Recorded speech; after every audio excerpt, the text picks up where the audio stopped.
이제 그러면 시작을 하겠습니다. 예, 안녕하십니까? 그 한국국제정치학회 2024년도 한국국제정치학회 연례 학술 회의 그 통일부 두 번째 패널입니다. 8.15 통일 독트린의 이해와 국제 협력.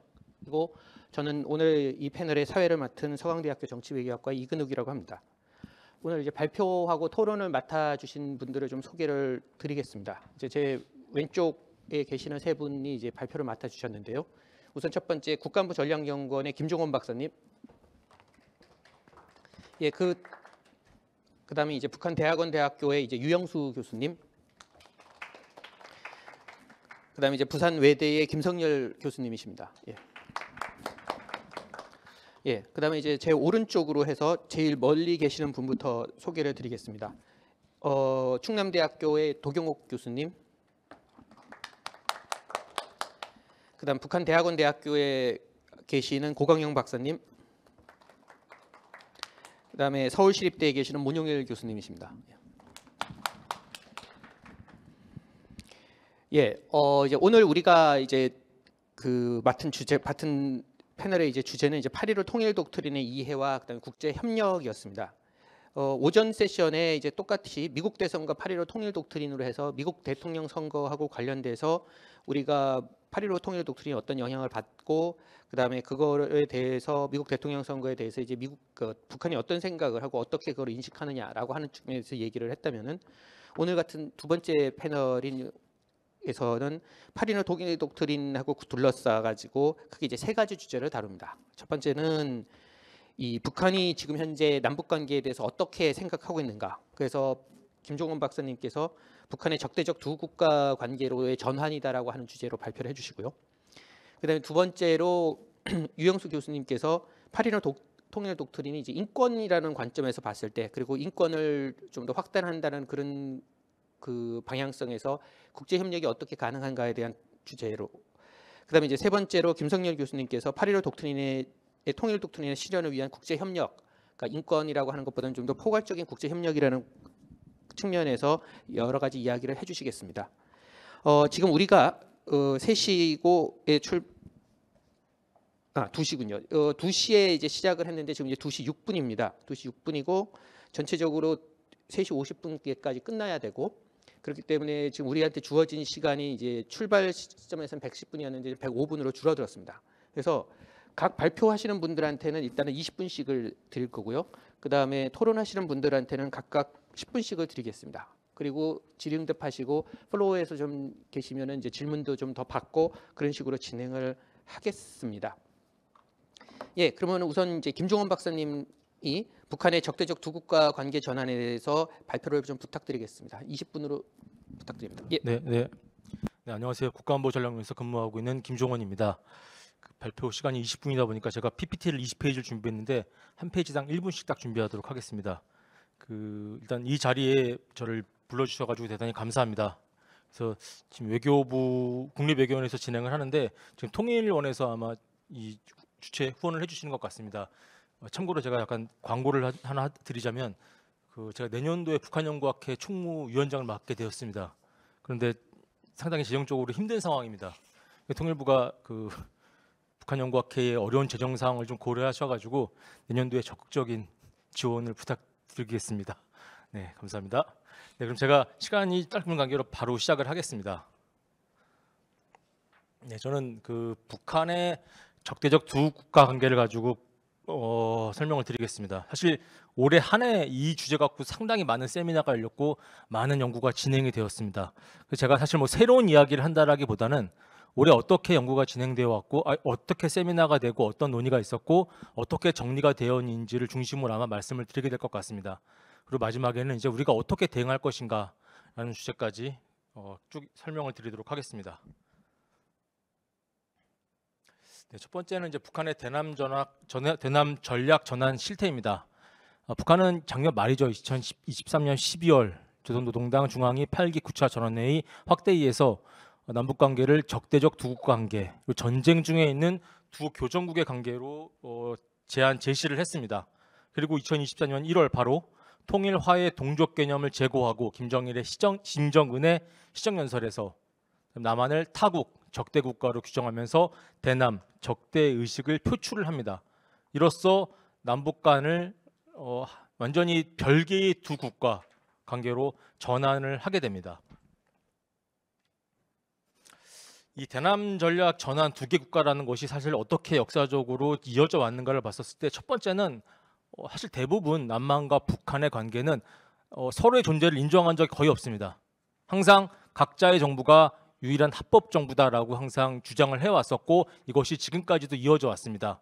그래서 남북한 한 개 국가론이 가장 메인 주장이었었고요. 그래서 남북한 정부는 각각의 헌법 그리고 국내 법 속에 상대를 부정하는 한 개 국가론이 제도화되어 왔습니다. 한국의 헌법에서 영토 조항, 대한민국의 영토는 한반도와 그 부속도 소란다라는 것처럼 대한민국만을 합법적인 정부로 인지를 하고 있고요. 국가보안법에서도 북한을 반국가 단체로 규정을 하고 있습니다. 북한 역시 비슷합니다. 북한도 북한이 전체 조선의 이익을 대표한다. 조선노동당 규약에는 북한이 한반도의 전체의 대표다라고 하면서 남북한 공이 각각의 정부를 합법적인 유일한 정부다라고 이제 주장을 해왔습니다. 이런 것이 조금 바뀌기 시작합니다. 그게 냉전 이후에 남북한을 갖다가 좀 더 협력적인 관계가 만들어지면서 탈냉전 이후에 변화된 남북 관계에서 어느 정도 서로의 정치적 실체를 인정하고 남북한을 특수한 관계로 보겠다.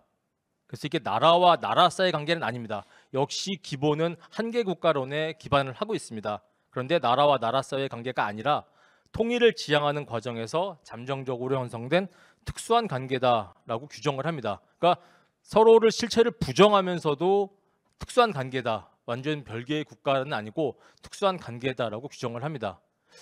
그리고 또 때로는 이제 그 두 개 국가론을 공식적으로 인정하지는 않지만 역사적으로 진행되어 왔던 것이 남북한이 동시에 유엔을 가입했습니다. 이거는 분명히 별개의 국가이기 때문에 별개의 국가로 가입을 했던 것이고 남북한이 역시 각각 수교를 하게 됩니다. 2024년 7월 기준으로 했었을 때 한국은 193개, 북한은 159개 국가 수교를 하는데 결국 별개의 국가들끼리 수교를 하면서 역시 두 개의 국가다라는 것이 어쩔 수 없이 나타나는 것이고요. 그 다음에 이 두 개 국가로는 결국 남북한 정권이 공식적으로는 서로 절대로 한 번도 인정한 적이 없습니다. 그런데 서로의 존재를 인정할 수밖에 없는 그러한 관계, 즉 평화 지향적인 담론을 제시할 수밖에 없는 그러한 상황에서 두 개의 국가가 공식적이진 않지만 비공식적으로 인정이 되어 왔던 것입니다. 그런데 이번에 작년 말에 김정은이 제시를 하면서 이제 두 개의 국가인데 이거는 적대적이다. 그리고 완전히 두 개의 국가로 분리를 시키는 그러한 정책 전환이 이루어진 것입니다. 그럼 이전까지 북한의 대남 전략은 어떻게 변해왔을까? 첫 번째는 그 민주기지론입니다. 이 민주기지론이라는 것이 해방 이후에 1960년대 초반까지 나타났던 것인데 북한의 대남 전략인데 북한 지역에다 먼저 혁명의 근거지를 만들고 그다음에 한반도를 민주기지화시키겠다. 한반도를 공산화시키겠다. 북한에 먼저 민주기지를 건설하겠다는 것입니다. 그 다음이 이제 남조선 지역혁명론인데 4차 당대회 1961년부터 5차 당대회 1970년까지에 나타났던 북한의 대남 전략으로서 이 남한 내부를 갖다가 이용하겠다는 겁니다. 남한 내부의 혁명 역량 준비를 강화를 하고 이들의 투쟁을 통해 가지고 남한 정권을 장악하고 북한과 합작해서 통일을 하겠다. 그 다음에 이제 민족해방, 인민민주주의 혁명론, 즉 적대적 두 국가론이 등장하기 전까지 민족해방, 민주주의 혁명론 이 두 가지가 결국 북한의 메인 대남 전략이었습니다. 이것은 주한미군을 철수시키고 미 제국주의로부터 식민지로부터 남한을 해방하겠다. 그다음에 역시 마찬가지로 남한 혁명 세력이 주체가 돼서 남한 정권을 타도하고 한반도의 공산주의 인민 정권을 수립하겠다라고 하는 메인 내용을 담고 있습니다. 그다음에 이제 김정은 정권이 이번에 제시했던 적대적 두 국가론으로 이어지게 된 것입니다. 그래서 북한 김정은이 이 두 개의 국가론을 갖다가 제시한 이후로 여러 가지 후속 조치들이 등장을 했습니다. 남북 관계 관련돼서 북한 법규를 폐지합니다. 즉 교류 협력을 중심으로 했던 연대를 중심으로 했던 여러 가지 법규들, 남북경제협력법이라든가 금강산 국제관광특구법이라든가 남북경제협력 합의서 등 남북 교류 협력 관련된 법규를 폐지를 합니다. 그 다음에 북한이 헌법을 개정했다라고 2024년 10월 최고인민회 14기 1차 회의에서 말하기를 했는데 까지 공개를 하지는 않았습니다. 얼마 정도까지 헌법이 개정된지 잘 모르겠지만 뭐 구체적인 내용까지 언급하지도 않았었고요. 일단 헌법 개정을 한 걸로 나오고 있습니다. 그다음에 남북 관계 관련 주요 개념을 삭제를 했습니다. 대표적으로 이제 민족 개념을 삭제를 했고요. 그다음에 통일을 폐기했습니다. 실례로 이 통일역, 북한의 지하철역 중에서 통일역을 갖다가 모란봉역으로 이제 교체를 했다라고 합니다. 그리고 우리 민족 제일주의, 민족을 중시했던 것에서 이제 우리 국가 제일주의로 강조하는 것으로 변경이 됩니다. 그리고 이제 또 다른 후속 조치로서 대남 기구를 개편을 합니다. 역시 마찬가지로 남북 교류 협력을 중심으로 했던 기구들을 폐지를 하고 해체를 합니다. 북한의 대표적인 대남 기구로서 통일전선부를 조선노동당 10국, 그러니까 대적지도국이라고 개편을 하고요. 그다음에 이 산하했던 조국통일연구원을 대정연구원으로 변경을 합니다. 이렇게 변경했다고 해가지고 북한이 남북관계에 아무것도 안 하냐? 그렇지 않습니다. 대남 공작은 여전히 지속하고 있습니다. 적대적인 적대 행위, 사이버라든가 다양한 형태의 대남 공작은 여전히 지속을 하고 있습니다.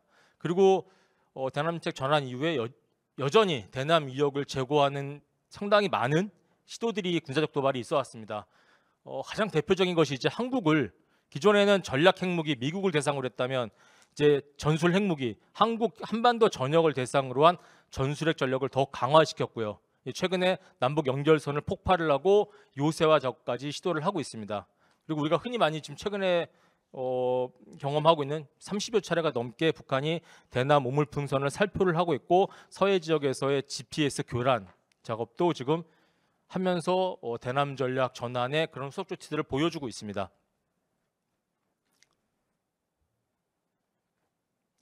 자, 이렇게 북한이 남북관계 대남 전략을 전환한 배경이 무엇인가라고 했었을 때 첫 번째는 김정은이 그 국제 질서를 갖다가 기존과 다르게 인식하기 시작했다라는 것입니다.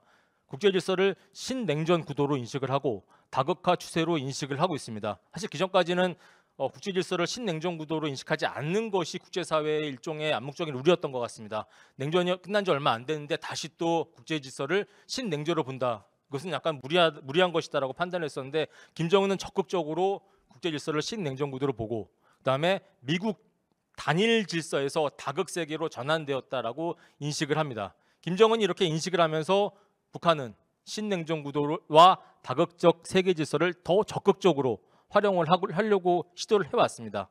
그러한 차원에서 냉전 구도 결국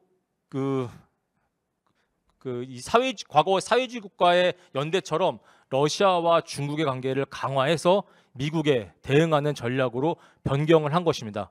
최근에 더욱 초밀착 관계로까지 표현을 하고 있는 이 러북 밀착이 더욱 심화가 되었고 강화가 되었습니다. 그러한 차원에서 포괄적 전략적 동반자 관계, 이 군사 동맹의 복원, 부활이라고까지 말할 정도의 이 조약을 체결했고요. 그다음에 북한군 11 폭풍군단이라고 하는 특수부대를 갖다가 파견을 했고 다양한 탄약, 미사일 등 군수물자까지 지원을 하면서 러시아와 북한 간의 유례 없이 아주 강한 밀착 관계가 형성이 되고 있습니다. 자, 두 번째 배경은 이 남북 관계의 측면에서 봤을 때 하노이 노딜의 트라우마가 여전히 강하게 작용을 하고 있다라고 볼 수 있습니다. 베트남에서 열렸던 2차 북미회담이 결렬된 이후에 결국 북한은 이 남한에 대해서 부정적인 생각을 갖게 됩니다. 남한이 중재를 한다고 했었는데 못했다. 남한의 중재자 역할을 부정하고 남한의 그 이후부터 강경한 태도로 일관을 하기 시작합니다. 그래서 김정은이 했던 얘기 중에서 최선희 외무상도 남조는 중재자가 더 이상 아니다. 이들은 플레이어이다라고 하면서 중재자 역할을 부정을 하고요. 남한은 당사국이 되어야지 웬 중재자냐라고 상당히 비난을 합니다. 자, 그리고 그 이후에 새로운 길을 제시를 하고 대내적으로 자력갱생, 정면 돌파전을 내세웁니다. 그래서 대내적으로 이러한 레토릭을 내세워가지고 대외관계 위기를 타파하는 그러한 시도들을 이어져 왔습니다. 그리고 마지막으로 한국 정부에 대해서 상당히 불신이 쌓여졌습니다. 더 이상 중재자도 아니고 아무것도 못하고 있다. 그래서 한국 남한과의 뭔가를 해서 이익을 기대하기 어렵다. 그래서 중재자 역할을 한다고 했었지만 한국 정부를 불신하고 강도 높은 비난을 이어왔고 남북관계에서 경제적으로 더 이상 얻을 것이 없다라고 판단을 하게 된 것입니다. 자, 마지막으로 이제 북한 국내적인 측면입니다. 체제 단속의 차원에서 북한 체제 내부의 외부 사조 유입을 상당히 경계를 합니다. 근데 이게 김정은 정권 내내 이랬던 것은 아닙니다. 오히려 김정은 정권 초반에는 오른쪽 상단에 나와 있는 것처럼 모란봉 악단이라든가 이 북한의 만수대 예술공연단과 같은 예술단에서 이 디즈니 만화 캐릭터를 갖다가 전면에 내세웠습니다. 그래서 일시적으로 외래 문화 유입에 대해서 약간 완화하는 움직임도 등장을 했었는데 김정은 정권 후반에 들어오면서 북한 체제 내에 외부 사조 유입을 상당히 경계를 합니다. 그래서 3대 악법이라고 불리는 흔히 반동사상 문화배교법, 청년교양보장법, 평양문화보호법 등을 제정해서 주민 통제를 더욱 강화하는 조치들을 이어갑니다. 그리고 김정은 정권기에서 이 외래 문화 유입에 따라서 이것을 상당한 체제 안정성을 위협하는 것으로 인식을 하고 다양한 사회 통제를 강화를 해왔습니다. 이게 결국 장마당을 경험을 했던 청년 세대를 중심으로 이 외래 문화를 경험을 했고 이것이 결국 체제 북한 김정은 정권에 요구하는 것이 많아지고 불만이 쌓여가고 이로 인해 가지고 체제 불안정성이 야기되자 결국 사회주의 강화 조치를 시행하게 된 것이다라고 볼 수 있습니다. 그래서 분단 이후에 체제 경쟁에서 뒤처지며 더 이상 남한하고 경쟁해서는 더 이상 이길 수 없다라고 하는 차원에서 남북 대결 구도에서 회피하려는 그러한 차원에서 대남 전략을 전환했다라고도 볼 수 있는 것입니다. 자, 이 적대적 두 국가의 특징이다라고 하는 것 앞의 내용을 봤었을 때 크게 두 가지 그동안 학계에서 크게 두 가지 측면에서 접근을 해왔습니다. 그 첫 번째가 공세적 정책 전환이다라는 것입니다. 북한은 이제 군사적 남한한테 핵무기를 쏠 수 있고 전술핵 핵무기를 쏠 수 있고 다양한 탄도미사일을 쏠 수 있는 그래서 남한을 공격할 수 있고 고압적이고 초강경 정책을 쓸 수 있는 대상화시키는 그런 공세적 정책의 전환이다라는 것이 하나의 이야기다라면요. 다른 한쪽에서는 이제 수세적 전환이다. 이게 북한의 위기 국면에서 어쩔 수 없이 나온 것이다. 김정은 정권이 체제 위기 국면에서 민족 기반한 통일 방안을 포기하고 북한 체제의 현실을 수용한 그러한 수세적인 정책 전환이다라고 하는 두 가지 측면의 이야기가 있는데 저는 사실 이 두 개를 합친 것이 결국 북한의 대남 전략 전환이다라고 보고 있습니다. 그래서 두 개 국가론 이 중에서 특히나 적대에 중점을 두고 이 공세와 수세를 합친 그런 복합적인 정책 전환의 성격을 갖고 있다라고 저는 판단을 하고 있습니다. 두 번째입니다. 두 번째는 이것이 과연 단기인가 중장기인가 곧 끝날 것인가 아니면 북한의 대남 전략은 그대로 이어질 것인가입니다. 이게 국면 전환용이고 과거에도 수없이 적대의식을 표출했었고 남북관계가 그동안 많이 반복돼 왔다. 처음도 아니다. 적대의식을 표출한 것도. 그래서 김정은 정권은 특히나 북한 체제는 1인 독재 지배 국가에서 언제든지 수령 최고 지도자가 언제든지 정책을 뒤집고 엎을 수 있는데 이번에도 마찬가지로 내놨던 것은 언제든지 바뀔 수 있는 것이다 라는 측면이고요. 그렇지 않고 오히려 단기적이 아니라 중장기적 측면이다라고 하는 것은 지금까지 김정은 정권이 대한민국 국호를 사용하면서 대한민국 대 조선민주주의 인민공화국이다. 이렇게 완전히 두 개 국가를 분리를 한다라고 하는 시도들 여러 가지 배경, 그 의도 이런 것들을 고려하면 단기가 아니라 중장기적 전략으로 작용하게 될 것이다 라는 것이고 사실 앞에 설명드렸던 것처럼 남한의 체제 대결 구도를 회피하고 김정은이 독자적으로 선대와 선을 긋고 독자적인 리더십을 구축을 하고 신냉전 구도에 편승하고 그래서 여북 관계를 초밀착시키는 것을 보면 이게 단기적이 아니라 중장기적이지 않을까라는 생각을 해봅니다. 제가 고위급 탈북자들하고 좀 면담을 했었을 때 이들은 김정은 북한 체제의 수령 절대성을 갖다가 상당히 강조를 하기 때문에 언제든지 바뀔 수 있다라는 인식들을 많이 갖고 있습니다. 그래서 아마 이 부분에 대해서는 좀 더 앞으로도 좀 추가적인 접근과 분석이 필요하다라고 저는 생각하고 있습니다. 다음 마지막으로 이제 우리의 대응 방안입니다. 과연 우리는 무엇을 할 것인가? 첫 번째는 국제관계적 측면에서 한국은 이대로 북한의 대남 전략에 그냥 수용할 것이 아니라 우리가 무엇인가를 해야 될 때 지금 상황이 그렇게 녹록치는 않습니다. 전략적 공간이 한국이 그다음에 여러 가지 대외적 관계가 최근 들어서 더 안 좋아졌고 며칠 사이에 더 안 좋아졌습니다. 자, 이러한 측면을 반영했을 때 한국은 적극적으로 전략적 공간을 창출할 필요가 있습니다. 그래서 북한의 대남 전략 전환에 대응하기 위해서 북한의 대외 관계를 더욱 압박할 필요가 있습니다. 이게 우리가 단순히 한미일 관계만 지금 한미 동맹 강화, 한미일 관계 공고화 뭐 이 정도 수준을 넘어서 결국 한중 관계를 통해서 러북 밀착을 완화시킬 필요성이 있고, 또 한러 관계도 지금 악화된 관계지만 한러 관계도 중장기적으로 개선될 수 있도록 관리할 필요가 있다라고 보여집니다.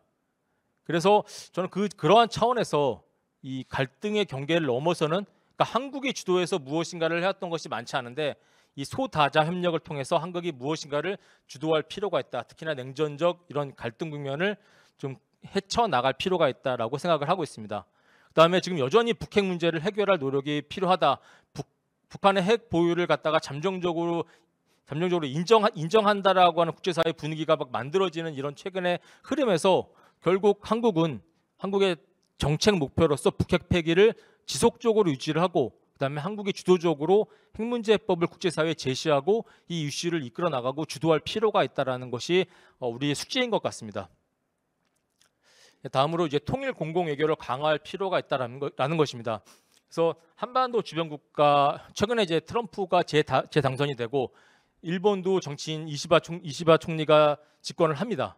이러한 정치 상황 변화에 따라서 대외 관계가 바뀔 텐데, 이러한 상황에서 한반도 정책이 변화하는 것을 사전에 대비할 필요가 있을 것이고, 국제사회가 사실 한반도에 큰 관심을 갖지 않을 수도 있습니다.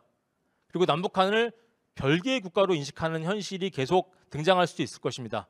자, 이럴 때 한반도 이슈를 적극적으로 우리가 먼저 해법을 제시를 하고, 그다음에 국제사회의 여론을 주도해 나갈 필요도 있다라고 보여집니다. 자, 마지막으로 이제 남북관계 측면에서의 대응 방안입니다. 자, 이제 결국 북한은 적대적 두 국가로 전환을 한 다음에 한반도에서 더욱 정치적 군사적 도발을 이어가고 있습니다. 자, 이럴 때 단기적으로는 우리가 북한의 군사적 도발, 군사적 공격을 억제할 필요가 있다라는 것이 첫 번째고요. 그다음에 이제 이 한반도 주변국, 동아시아 지역 국가들과 북한의 문제를 갖다가 공통 이슈화해서 북한의 도발 그리고 확전 시도를 사전에 관리할 필요가 있다라는 것이 이 북한의 억제 전략, 그다음에 확전 방지 정책으로서 두 개를 병행할 필요가 있다라는 것이 첫 번째 제안입니다. 그리고 두 번째가 이제 적대적 두 국가 정책을 극복하기 위한 별도의 대북 정책이 필요하다. 남북한 모두 북한이 민족을 부정하고 동족을 부정했는데 우리는 그럴 필요가 없다라는 것입니다. 일각에서는 계속 우리도 이제 더 이상 민족에 집착하지 말고 민족을 폐기하자라고 말을 하는데 그렇게 될수록 우리한테 통일은 멀어진다라고 생각을 합니다. 따라서 북한의 민족 포기, 동족 포기를 갖다가 반민족적 성격이다. 기존의 선대, 심지어 북한의 선대들이 강조해왔던 것도 무시하는 것이다라고 하면서 이게 기존의 것을 합의를 준수를 요청하고, 그다음에 선대유운을 부정했다라는 것을 적극적으로 공략을 하고 우리는 민족에 기반한, 동족에 기반한 통일 정책을 이어나갈 필요가 있다라는 것이 저희 두 번째 대응 방안입니다. 자, 이제 마지막입니다. 그래서 저는 이제 한반도의 미래 불확실성 앞으로 어떻게 될지 정말 모르겠습니다. 북한은 핵무기 보유국 지위를 계속 인정을 할 것이고 정말 재래식 전력도 지금 끊임없이 현대화시키고 있습니다. 특히나 러시아로부터의 다양한 기술을 지원받게 될 것인데 그렇게 됐을 때 결국 북한은 비대칭 전력뿐만 아니라 재래식 무기까지도 한국보다 더 우위에 있을 수 있습니다. 자, 그에 대비해서 한국은 북한의 핵무기 위협뿐만 아니라 이 재래식 전력, 즉 미국의 확장 억제에 기초한 한미동맹 강화도 중요하지만 한국의 자체 억제력을 계속 증가시킬 필요가 있다라는 것이 저희 마지막 대응 방안입니다. 자, 시간이 너무 쫓겨가지고 20분에 딱 맞추긴 했는데 이상 마치겠습니다. 감사합니다.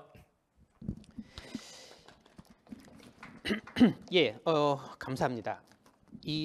사실 이제 제가 사회자로서 이제 질문할 수 있는 부분들도 있는데 한 두 개 정도만 제가 좀 말씀을 드리겠습니다. 우선 첫 번째는 사실 아까도 나왔던 것처럼 북한이라는 국가가 이제 자의적으로, 그러니까 1인 체제이기 때문에 자의적으로 이제 지도자가 마음대로 입장을 바꿨다 어쩌다 하는 것이 가능한 상황에서 사실 이 적대적 이국가론이라고 나왔던 것도 나중에 가서 또 바뀔 수 있지 않을까라고 하는 의문이 좀 들긴 합니다. 그 부분에 대해서 이제 하나가 있을 것 같고요.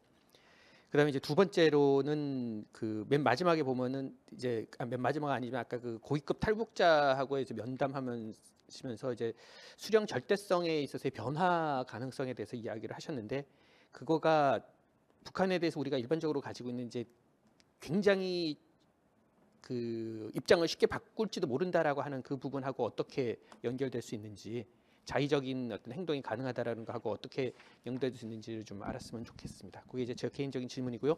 이따가 질문은 또 따로 받을 겁니다.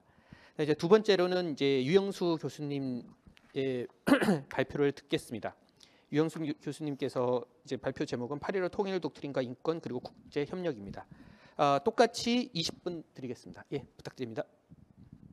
안녕하십니까? 안녕하십니까? 북한대학원대학교의 유영수입니다. 네, 오늘 8.15 통일 독트린과 관련해서 먼저 김종호 박사님께서 적대적 두 국가론 발표해 주셨는데, 사실은 그 말미에 어떻게 하면 국제적으로 한반도에 대한 관심이 지속될 수 있으며 또 전 세계가 정말 각자의 어떤 생존과 그런 것을 위해서 노력하느라고 지금 다른 나라, 다른 지역에 관심을 가질 여력이 없을 텐데, 그런 가운데서도 한반도 문제에 좀 관심을 집중시키고 또 우리의 통일 노력의 협력까지 이끌어낼 수 있다면 좋겠다, 이런 어떤 방안을 말씀해 주셨는데, 아마도 제 발표가 그 중에서도 어떤 북한 인권 문제라는 거에 집중한 어떤 국제 협력 방안이라고 할 수 있겠습니다. 그런데 제가 보기에는 8.15 통일 독트린에서 여러 가지 내용이 있지만 어떻게 하면 북한 주민의 자유와 인권을 증진해 감으로써 우리의 최종 목표인 한반도에서의 어떤 인권, 자유, 인권을 포함한 보편적 가치의 실현을 앞당길 것이냐라는 것을 우리가 핵심으로 본다면은 결국에는 굉장히 부분적인 것이라고 볼 수도 있지만 또 어떻게 보면 가장 주된 내용이라고 이렇게 볼 수 있을 것 같습니다. 그래서 그 부분에 대해서 조금 말씀드리겠습니다. 사실은 8.15 통일 독트린에 관해서 여러 가지 논쟁점이 있을 수 있습니다. 어떤 분들은 이제 북한 당국을 어떻게 상대할 것이냐의 점이 좀 빠져 있다는 점, 또 이제 어떤 분들은 이제 뭐 실무 협의체 같은 얘기를 거론하시지만 이제 실효성이 지금 당장으로서는 없다는 점, 이런 것도 말씀하시는 분들이 있고요. 또 이 내용에 있어서 특별하게 이전과 달라진 점이 없는데 우리가 꼭 이것을 어떤 방안이나 이런 통일 방안이랑 어떤 이런 것의 변화라고 꼭 봐야 되겠느냐, 이렇게 여러 가지 이제 논쟁점들이 있습니다. 하지만 오늘 그 논쟁점들에 대해서 제가 논할 것은 아니고요. 단지 이제 국제 협력을 인권 증진에 굉장히 중요한 방안으로 제시를 했는데, 그 국제 인권 협력이라는 거 어떻게 더 정교하게 만들어 볼 건가 하는 거에 대해서 좀 말씀을 드리겠습니다.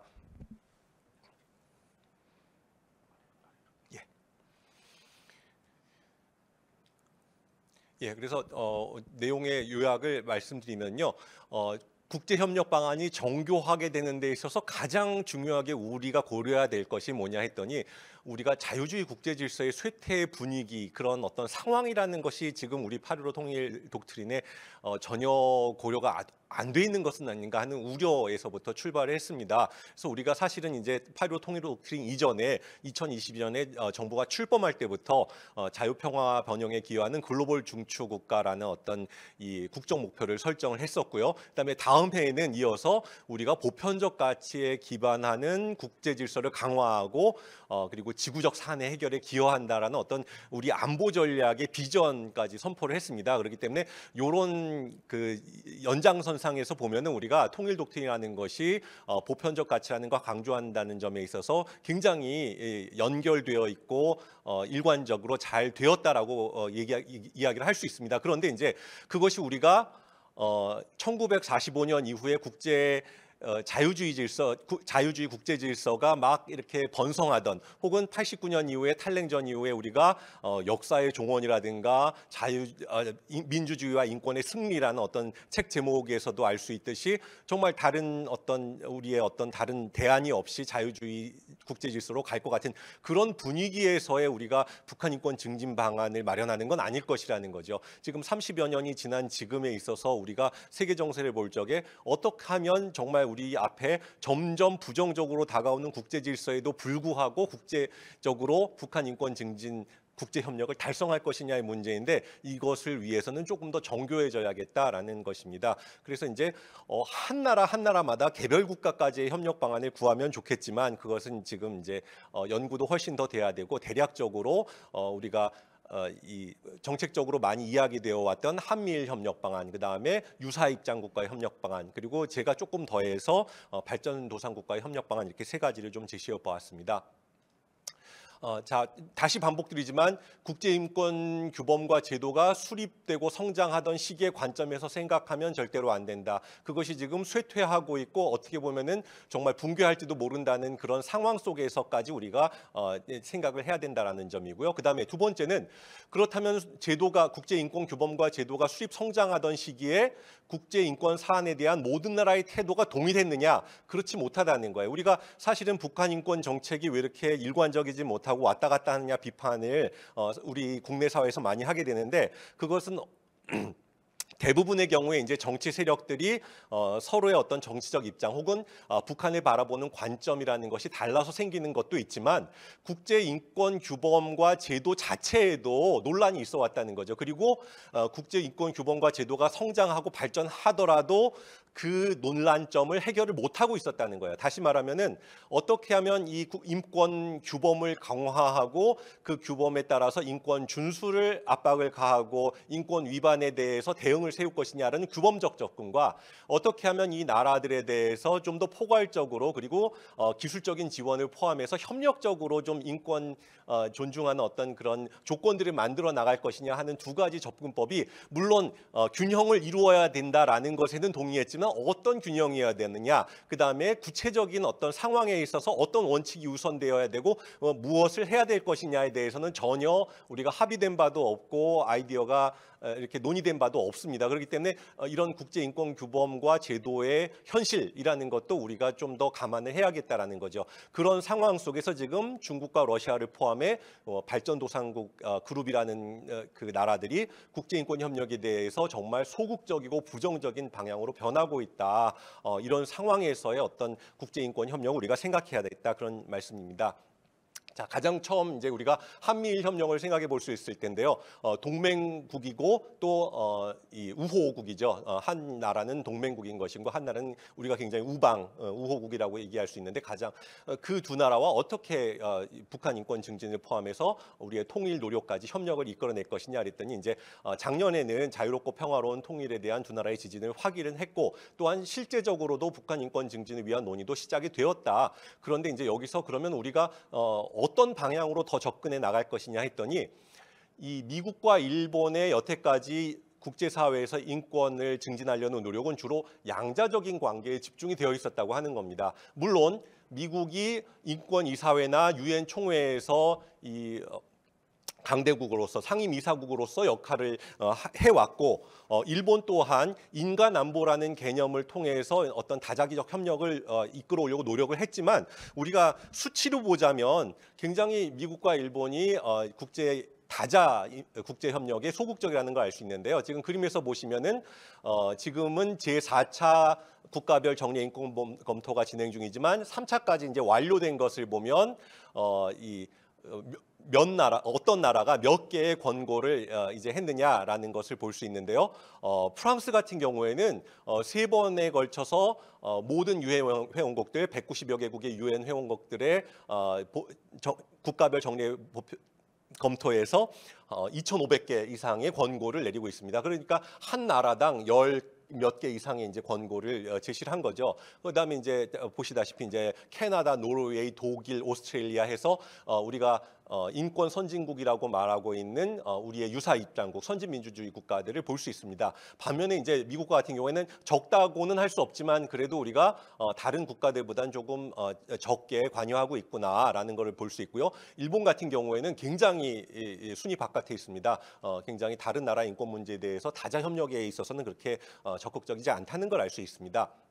자, 그것뿐 아니라 우리가 트럼프 1기 행정부 때는 미국이 인권이사회에서 이사국으로서 탈퇴하는 그런 사태도 보아왔습니다. 그렇기 때문에 이 다음 트럼프 2기 정부에서 미국이 인권 분야에서 어떤 협력을 할 수 있고 국제사회에서 어떤 태도와 어떤 행동을 하겠느냐라는 것에 대해서 우리가 조금 더 관심을 가져야 할 이유고요. 다음에 이제 일본과 같은 경우에는 1990년대 말 2000년대까지 대외정책 목표에 인권이라는 단어를 사용하지 않았습니다. 굉장히 인권에 대해서 이야기를 하지 않았고요. 그리고 이제 2000년 이후에도 내세운 것이 인간 안보라는 개념인데 인권을 포함하고 있습니다만은도 이 어떤 서구 민주주의 국가들이 얘기하는 그 인권과는 조금 결이 다르다는 것도 또한 어떤 평가입니다.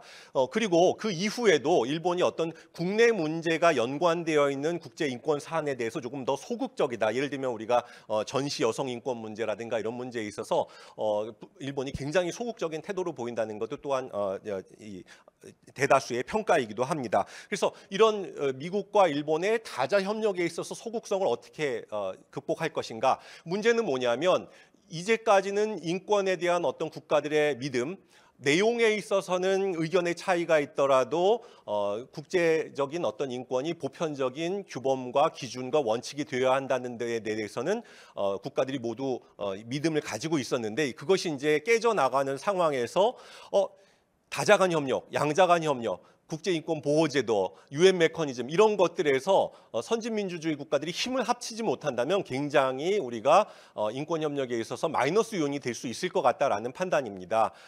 물론 이제 우리가 정부 대 정부의 입장으로서 미국의 인권협력을 좀 더 강화하라고 얘기하기는 힘들겠죠. 예를 들자면 이제 미국은 국제인권조약 중에서 자유권조약과 고문방지협약 이런 것들은 가입 비준을 하고 있지만 사회권규약, 장애인권규약, 여성인권규약 이런 것들은 가입만 하고 비준을 하지 않은 상태입니다. 그리고 고문방지, 강제실종방지협약과 사형 폐지에 관한 자유권 제2선택의정서는 아예 가입도 하지 않은 상태입니다. 그러니까 선진국들의 관점에서 보면은 굉장히 많은 인권조약에 가입을 하지 않은 상태이죠. 이런 것들까지 우리가 정부에서 얘기할 수는 없을 겁니다. 그러니까 이거는 어떤 우리가 인권협력을 다자적으로 강화하자 그래도 한계에 부딪히겠지만 그럼에도 불구하고 미국에게 조금 더 인권협력에 대해서 이야기할 수 있는 부분이 없지는 않을 것이다라는 것입니다. 오늘 제가 들고 온 제안할 협력 방안이라는 것은 시민사회와의 협력입니다. 결국에 미국 정부의 우리 정부 혹은 우리의 어떤 공식적인 입장으로서 미국 정부의 다자 협력에 대해서 이야기할 수 있는 부분이 적더라도 특별히 미국 대학들 그리고 미국의 시민사회들과 국제인권협력에 대한 중요성을 우리가 조금씩 어떤 단기적인 중기적인 입장에서 아니라 굉장히 긴 시간의 관점에서 미국이 노력을 하지 않으면 이제 국제 자유주의 질서라는 것이 위태롭다라는 관점에서 계속해서 우리가 뭔가 이 협력을 할 수 있는 방안을 찾아야 하지 않을까 하는 것입니다. 그 대학 협력을 특별히 말씀드린 것은 이제 미국 대학들이 사실 미국에서 인권이라는 것이 굉장히 국제 정치학에서뿐 아니라 대학 일반에서 굉장히 다른 선진국에 비해서는 적은 어떤 규모의 담론, 적은 비중의 이런 담론인데 그런 것들을 대학에서 해결하려고 하는 어떤 노력들이 있어 왔습니다. 대학마다 어떤 인권을 강조하는 그리고 학생들에게 인권을 조금 더 알리려는 그런 노력들을 하고 있는데 그런 것들을 우리나라 혹은 선진 민주주의 국가들이 같이 한번 협력해 볼 수 있는 여지가 있지 않을까 이런 생각을 해봤습니다. 다음으로는 이제 유사의 입장국이라고 말하는 선진 민주주의 국가의 협력인데 사실 북한 인권 문제는 선진 민주주의 국가들이 유엔에서 굉장히 주도를 해왔다. 북한 인권 결의라는 것이 유럽 연합에 물론 일본도 참여했습니다만은 유럽 연합 국가들이 제안을 해서 계속적으로 제기되고 그리고 결의가 통과되고 하는 결과를 낳았고요. 그리고 인도적 지원을 비롯해서 수많은 분야에서의 어떤 북한 인권 증진을 위한 노력을 선진 민주주의 국가들이 가장 많이 해왔다고 할 수 있습니다. 그렇다면 우리보다 더 앞서 나고 있는 국가와 우리가 무엇을 협력할 것인가, 우리는 무엇을 할 수 있는가라고 한다면은 이들이 북한 인권 이외의 다른 지역과 다른 사안에서 벌이고 있는 인권 증진 활동에 우리가 적극적으로 참여해서 국제인권 보호제도가 유지되고 성장하는 데 도움을 우리도 줘야 한다는 것입니다. 이것을 아마도 선진 민주주의 국가들이 우리한테서 기대하는 것이 아닐까 하는 겁니다. 특별히 이제 제가 가져 나온 어떤 제안 방안 같은 경우에는 최근에 한 10년, 20년 동안 국제사회에서 그래도 지속적으로 성장하고 발전한 인권 규범의 영역은 기업과 인권 규범이라고 하는 영역입니다. 다른 부분들은 이제 1945년 이후 혹은 1966년 자유권 사회권 규약의 탄생 이후에 이제 굉장히 급속도로 발전했다고 한다면은 이 점점 이 상호 의존되는 국제 경제 질서 하에서 기업이 어떻게 인권 증진의 주체가 될 수 있을까, 인권 보호에 책임을 질 수 있을까 하는 논의를 이제 2000년대 초반부터 시작해서 지금 이루어져 있고, 우리는 아마 ESG라는 이름으로도 지금 잘 알려져 있을 겁니다. 어떻게 하면 기업들이 ESG 관점에서 경영할 수 있고 그것을 서로 준수하도록 독려하는 어떤 체계를, 생태계를 어떻게 만들 수 있을까 하는 논의가 지금 아마도 규범 분야에서, 인권 규범이나 국제사회 규범 분야에서 가라앉지 않고 지금 떠오르고 있는 어떻게 보면은 굉장히 소수의 그런 분야인데, 여기서 우리가 북한 강제 노동이라든가 인신매매라든가 이런 문제를 확대함으로써 국가뿐 아니라 기업들, 시민사회들의 북한 인권 문제를 더 알리고 확산시킬 수 있는 어떤 기회를 잡을 수 있지 않을까, 그런 생각도 해보았습니다. 그래서 중요한 것은 국제인권보호제도, UN 인권 메커니즘을 포함한 여러 가지 보호제도가 유지되고 성장되어야만 우리가 북한 인권 문제를 제기하는 것이 의미 있다, 해결의 가능성이 높아진다. 점점점 국제인권 협력이 쇠퇴한다면 북한 인권 증진 노력 우리가 아무리 짜도 소용이 없다는 것을 조금 더 감안을 해야 되고, 선진민주주의 국가가 우리에게 기대하는 것은 여러 가지 사안에서 공동으로 대처하는 것이다라는 것입니다. 그래서 이제 그것을 다시 한번 강조드리고, 마지막으로 이것은 제가 이제 따끈따끈한 자료입니다. 작년 2023년 현재 공적 원조를 국내 총소득 GNI의 이제 비율로 나타냈는데요. 잘 아시다시피 이제 노르웨이, 스웨덴, 덴마크 1% 넘거나 이제 2% 가까이, 그다음에 OECD의 0.7% 기준에 넘는 국가는 이제 아일랜드부터 노르웨이까지, 그리고 이 지금 나와 있는 노르웨이부터 뭐 캐나다, 아이슬란드, 폴란드 이 순서가 아까 말씀드린 북한 인권에 대해서 얼마나 국가별 정례 인권 검토에 대해서 권고를 제시했는가, 혹은 북한을 떠나서 많은 세계의 여러 나라들이 어떤 권고를 제시했나랑 거의 비슷하게 나옵니다. 물론 이제 스페인, 그리스, 칠레 이런 나라들도 국가별 정례 검토에서 굉장히 활발하게 활동을 하는데요. 그런 나라들을 논외로 한다면은 이런 인권 선진국들이 공적 원조에 있어서도 굉장히 책임을 많이 지고 있고, 또 국가별 정례 검토, 인권 검토에서도 굉장히 역할을 많이 하고 있다는 걸 볼 수 있습니다. 마지막으로 발전도상국가의 협력입니다. 많은 사람들이 얘기하기를 자유주의 국제 질서의 가장 눈에 띄는 결과가 무엇이냐라고 했을 적에 발전도상국들이 국제인권협력을 포함해서 국제적인 제도적인 협력에 대해서 점점 소극적이고 부정적인 태도로 변화하고 있다. 국제인권협력에서는 이미 5년, 10년 전에 이러한 어떤 조짐을 보였다라고 하는 것입니다.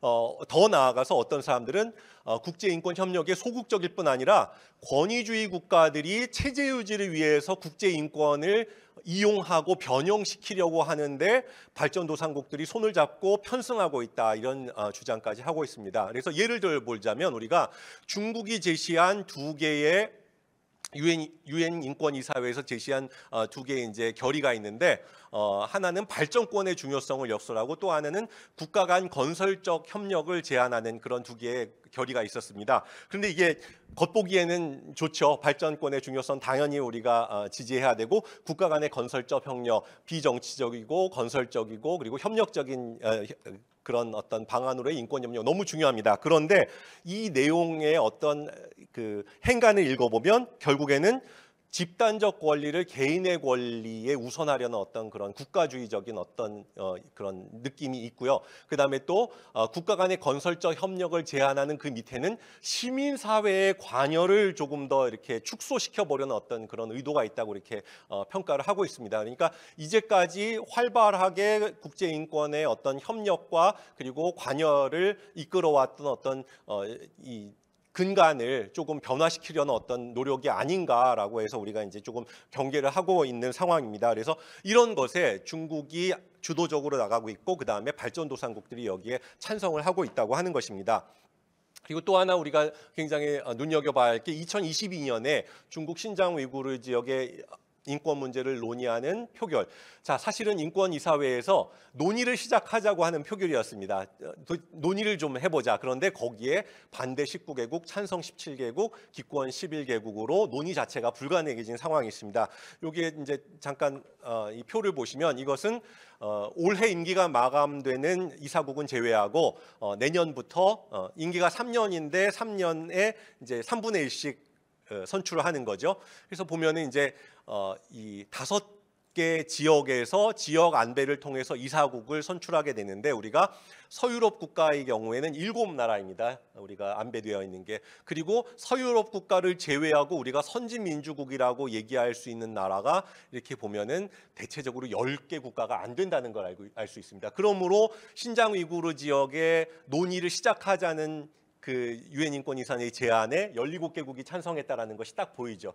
그러면 47개 이사국 중에 17개국밖에 안 된다는 것은 3분의 2에 가까운 발전도상국이 모든 것에 있어서 인권 규범을 이용하거나 이 체제 유지를 위해서 이용하거나 이 변형시킬 위험이 너무나도 크다는 사실입니다. 이런 구조 속에서 우리가 북한 인권 결의를 만들어내고 또 북한 인권에 대해 증진에 대해서 여러 가지 방안을 마련해야 되는 것이고요. 또 하나 특징적인 건 뭐냐면 최근에 국내 인권 문제를 굉장히 심각하게 안고 있는 국가들도 유엔 인권이사회 이사국으로 진출을 많이 한다는 점입니다.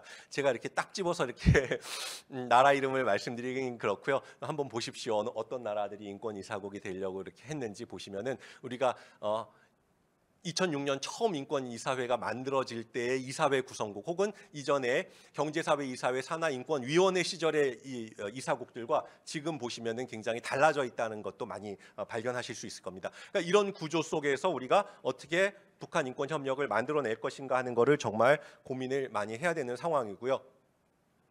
자, 그다음에 이제 우리가 발전도상국의 역할을 하는 것이 유엔 인권이사회는 물론 총회에서도 중요하고 또 중요한 것은 뭐냐면은 여기 말씀드렸듯이 브릭스가 이제 점점 확대된다라고 한다면 아무래도 중국, 러시아가 발전도상 국가들과 같이 목소리를 같이 할 수 있는 그런 어떤 장이 만들어지는데 중국, 러시아조차도 어떤 우리가 현실적인 이해관계, 이 정치적인, 경제적인 문제에 있어서는 중국, 러시아 중심으로 가더라도 어떤 발전 문제라든가 인권 문제라든가 이런 보편적 가치의 문제에 있어서는 발전도상국들의 이야기가 그래도 그런 브릭스라든가 이런 발전도상국들의 사이에서 진행되지 않을까 하는 것입니다. 그렇게 생각해 본다면은 발전도상국들과 함께 어떤 우리의 통일 혹은 북한 인권을 얘기하는 것은 중국, 러시아 우리가 정말 어떻게 이 감당하기 힘든 부분들이 있죠. 예를 들자면 우리가 북한 인권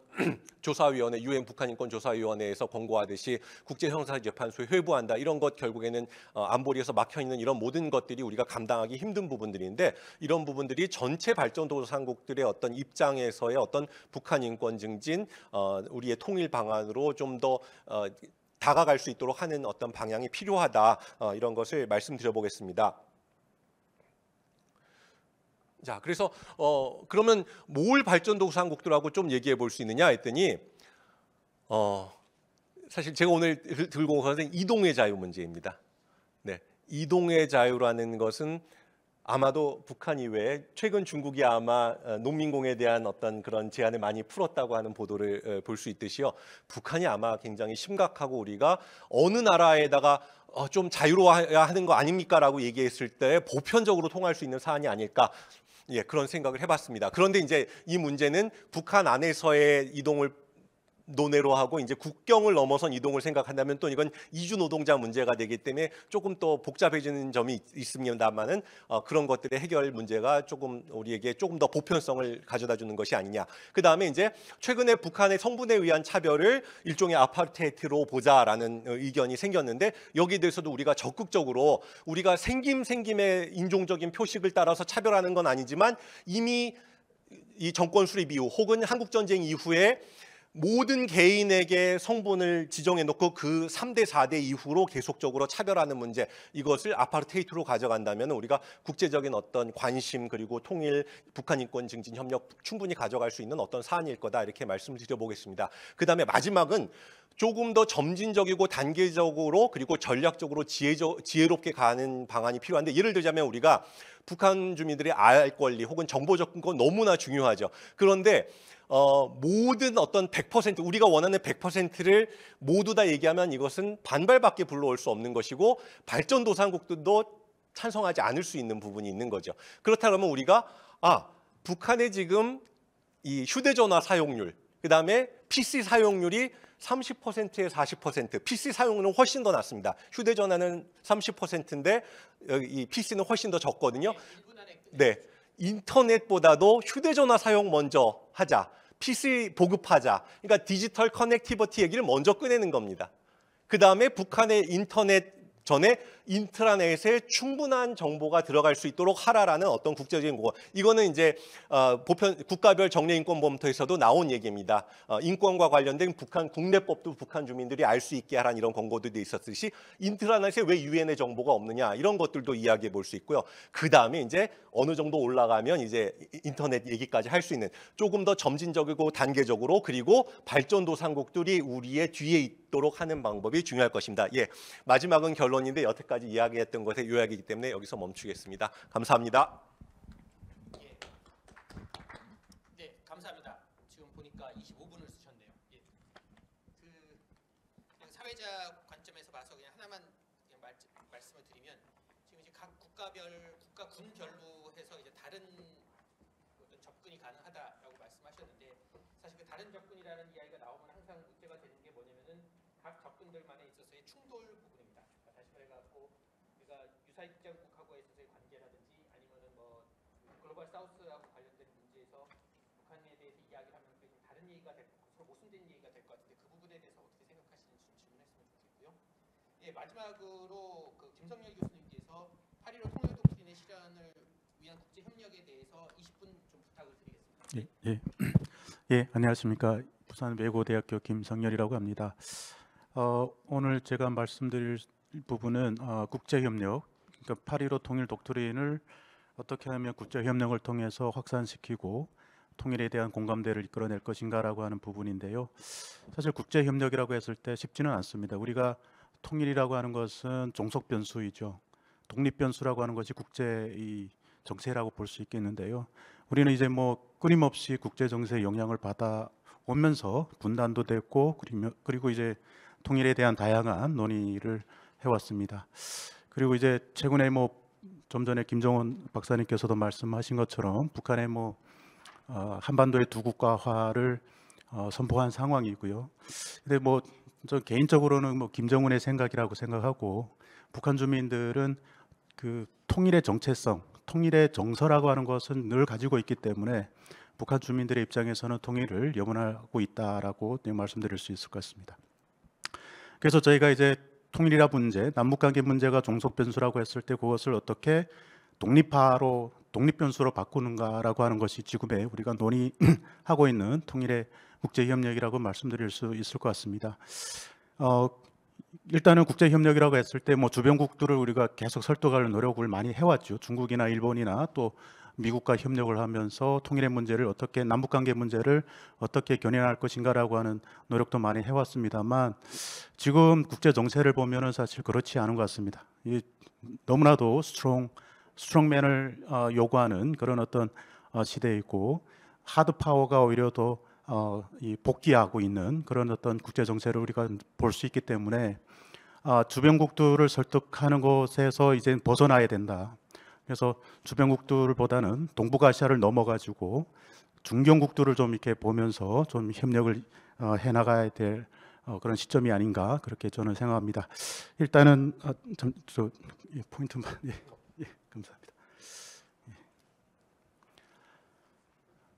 일단은 오늘 제 발표 내용은 네 부분으로 구성이 됐습니다. 일단은 과연 이 8.15 통일 독트린이 어디에 기반을 두고 있는지 그것을 좀 보고요. 그 다음에 지난 이 탈냉전 이후에 통일 담론, 그러니까 분단, 좀 멀리 가면 이제 분단일 그 한국 전쟁일 텐데요. 거기 시점에서부터 시작된 통일 담론이 어떻게 전개되어 왔고, 또 통일 담론의 이 대항 담론이라고 볼 수 있는 평화 담론은 또 어떻게 형성이 됐는지 그런 것들을 먼저 살펴보도록 하겠습니다. 그리고 우리가 이제 국제 협력이라고 했을 때 국제 정세를 봐야 될 텐데, 지금의 국제 협력 할 때 정말 제한 요소들이 많다라고 하는 것을 좀 말씀드리고, 그리고 세 번째로는 그럼 어떻게 할 것인가. 좀 전에 김종원 박사님도 통일 공공외교를 말씀해 주셨는데, 통일 공공외교를 어떻게 우리가 전개해 나갈 것인가라고 하는 이론적인 문제도 그렇고, 또 어떤 타겟을 중심으로 갈 것인가라고 하는 것을 말씀드릴 수 있을 것 같습니다. 일단은 이제 뭐 8.15 통일 독트린이라고 볼 수 있겠는데요. 이것은 민족 공동체 통일 방안에 기인한다라고 저는 생각을 하고 있습니다. 김영삼 대통령 때 만들어진 이 방안이라고 볼 수 있고요. 역대 정부가 갖고 있었던 그런 계속 이어왔던 그 통일 방안이라고 볼 수 있습니다. 일단은 인간 중심의 자유민주주의라고 하는 것을 강조를 하고 있고요. 평화, 민주라고 하는 것을 원칙으로 설정해 놓고 있습니다.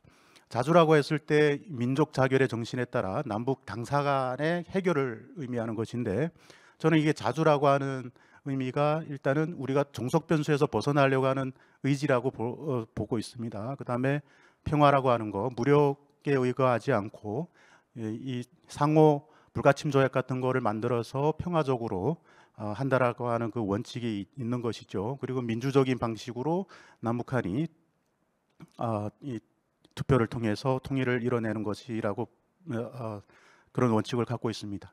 이런 원칙을 가지고 한 3가지 단계로 이 통일을 발전시켜 나가 한다는 것이 있는데, 일단 뭐 화해 협력이라는 건 여러분들 다 잘 아시는 부분이고, 남북 연합, 그러니까 남북 간의 이제 기능주의 접근을 통해서 서로 교류를 활성화하고 그 와중에 신뢰를 구축한 다음에 통일 국가로 발전하겠다라고 하는 3단계 통일 방안이라고 볼 수 있겠습니다.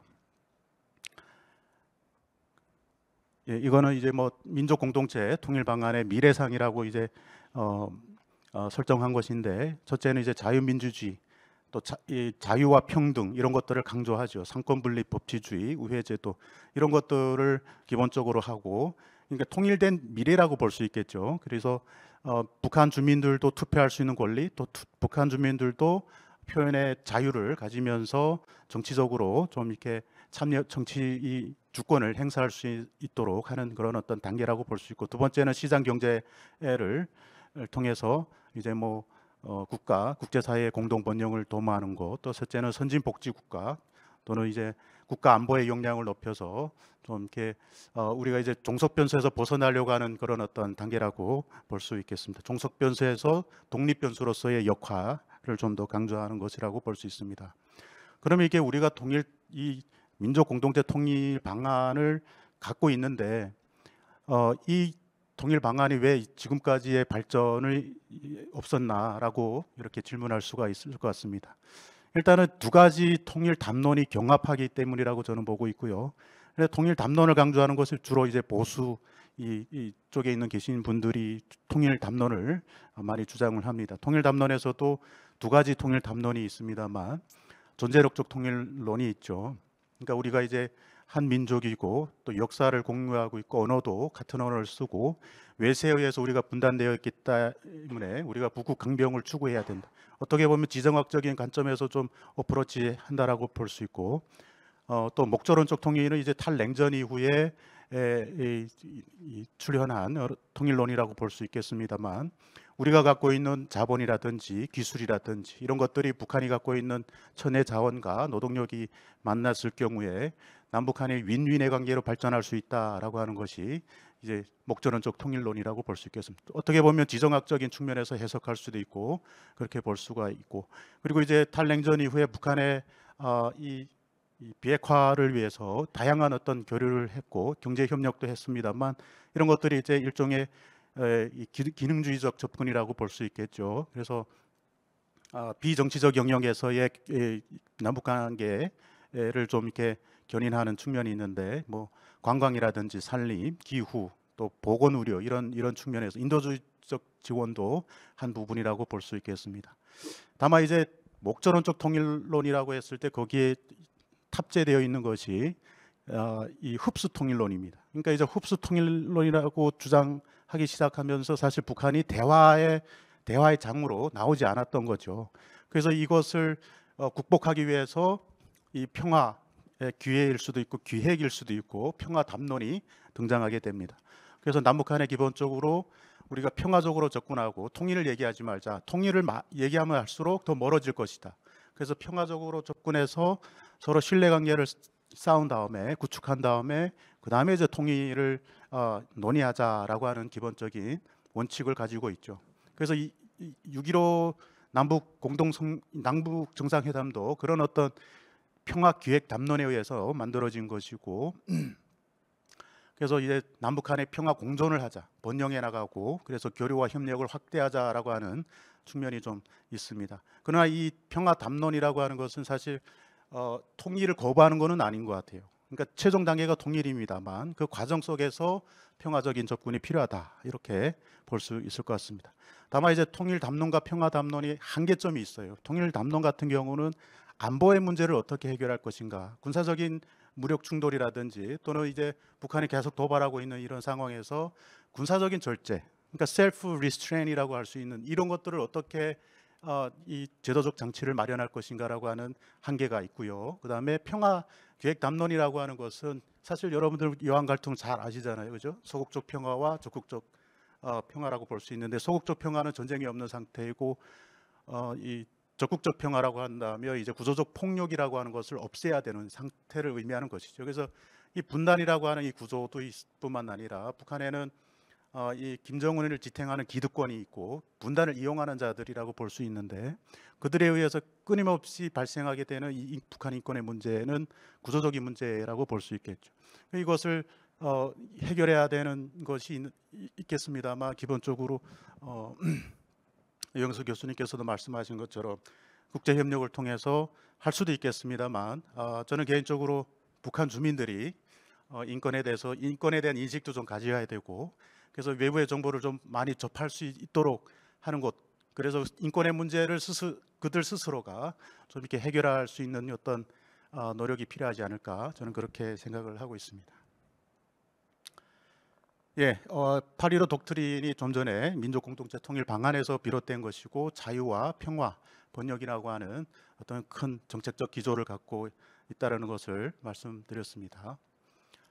지금 상당히 이것을 어떻게 하면은 국제 협력을 해나가야 하는지 이렇게 논의를 해야 합니다만, 이 제약 요인들이 굉장히 많습니다. 지금 뭐 트럼프가 당선이 됐고 트럼프와 김정은이 만날 수 있는 가능성은 굉장히 높아졌고, 그러면서 이 김정은의 체제를 또 유지하게 만드는 어떤 이 요소로 작용되고 있지 않는가라는 우려도 있죠.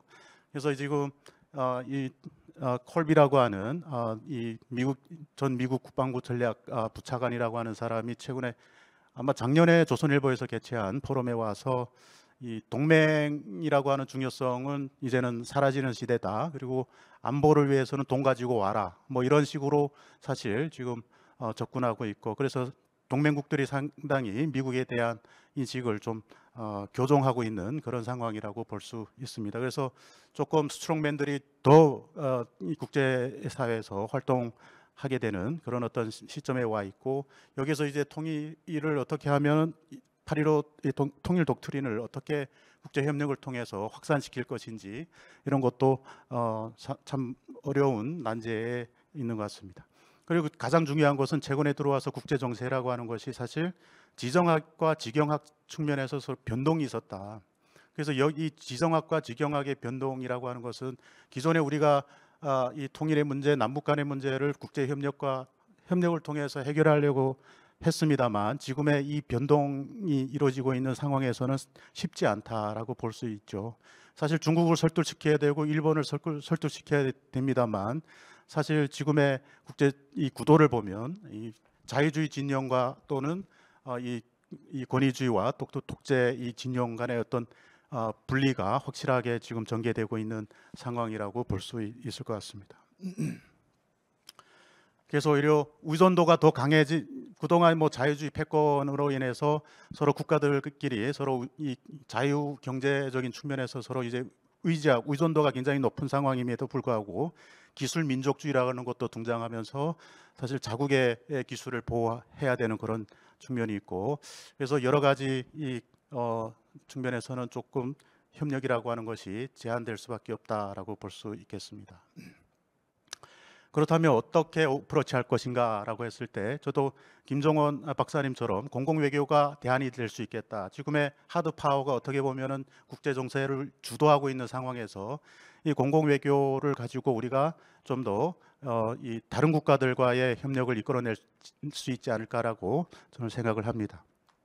공공외교라고 개념에 대해서는 뭐 여러분들 잘 아시는 것으로 생각합니다.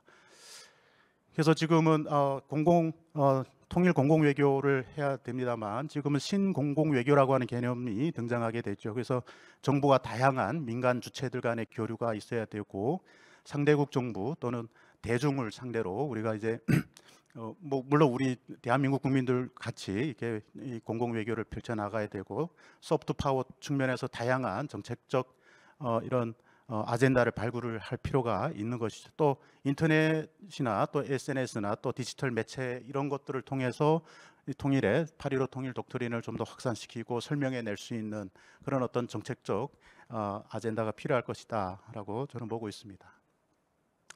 뭐 해외 나가 계시는 우리 재외 동포 이 커뮤니티를 잘 활용할 필요가 있겠고요.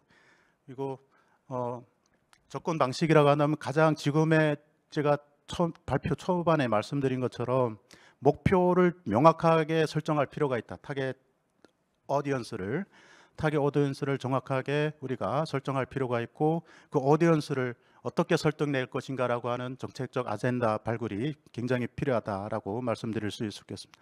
그리고 이제 목표 집단의 식별을 해야 되고, 이 목표 집단에 대한 메시지를 전달을 해야 되는데 그 메시지도 개발을 해야 되겠죠. 그래서 어떤 메시지로 접근할 것인가, 그래서 그런 측면에서 좀 더 세부적인 정책 내용들이 필요할 것이다라고 저는 생각을 합니다.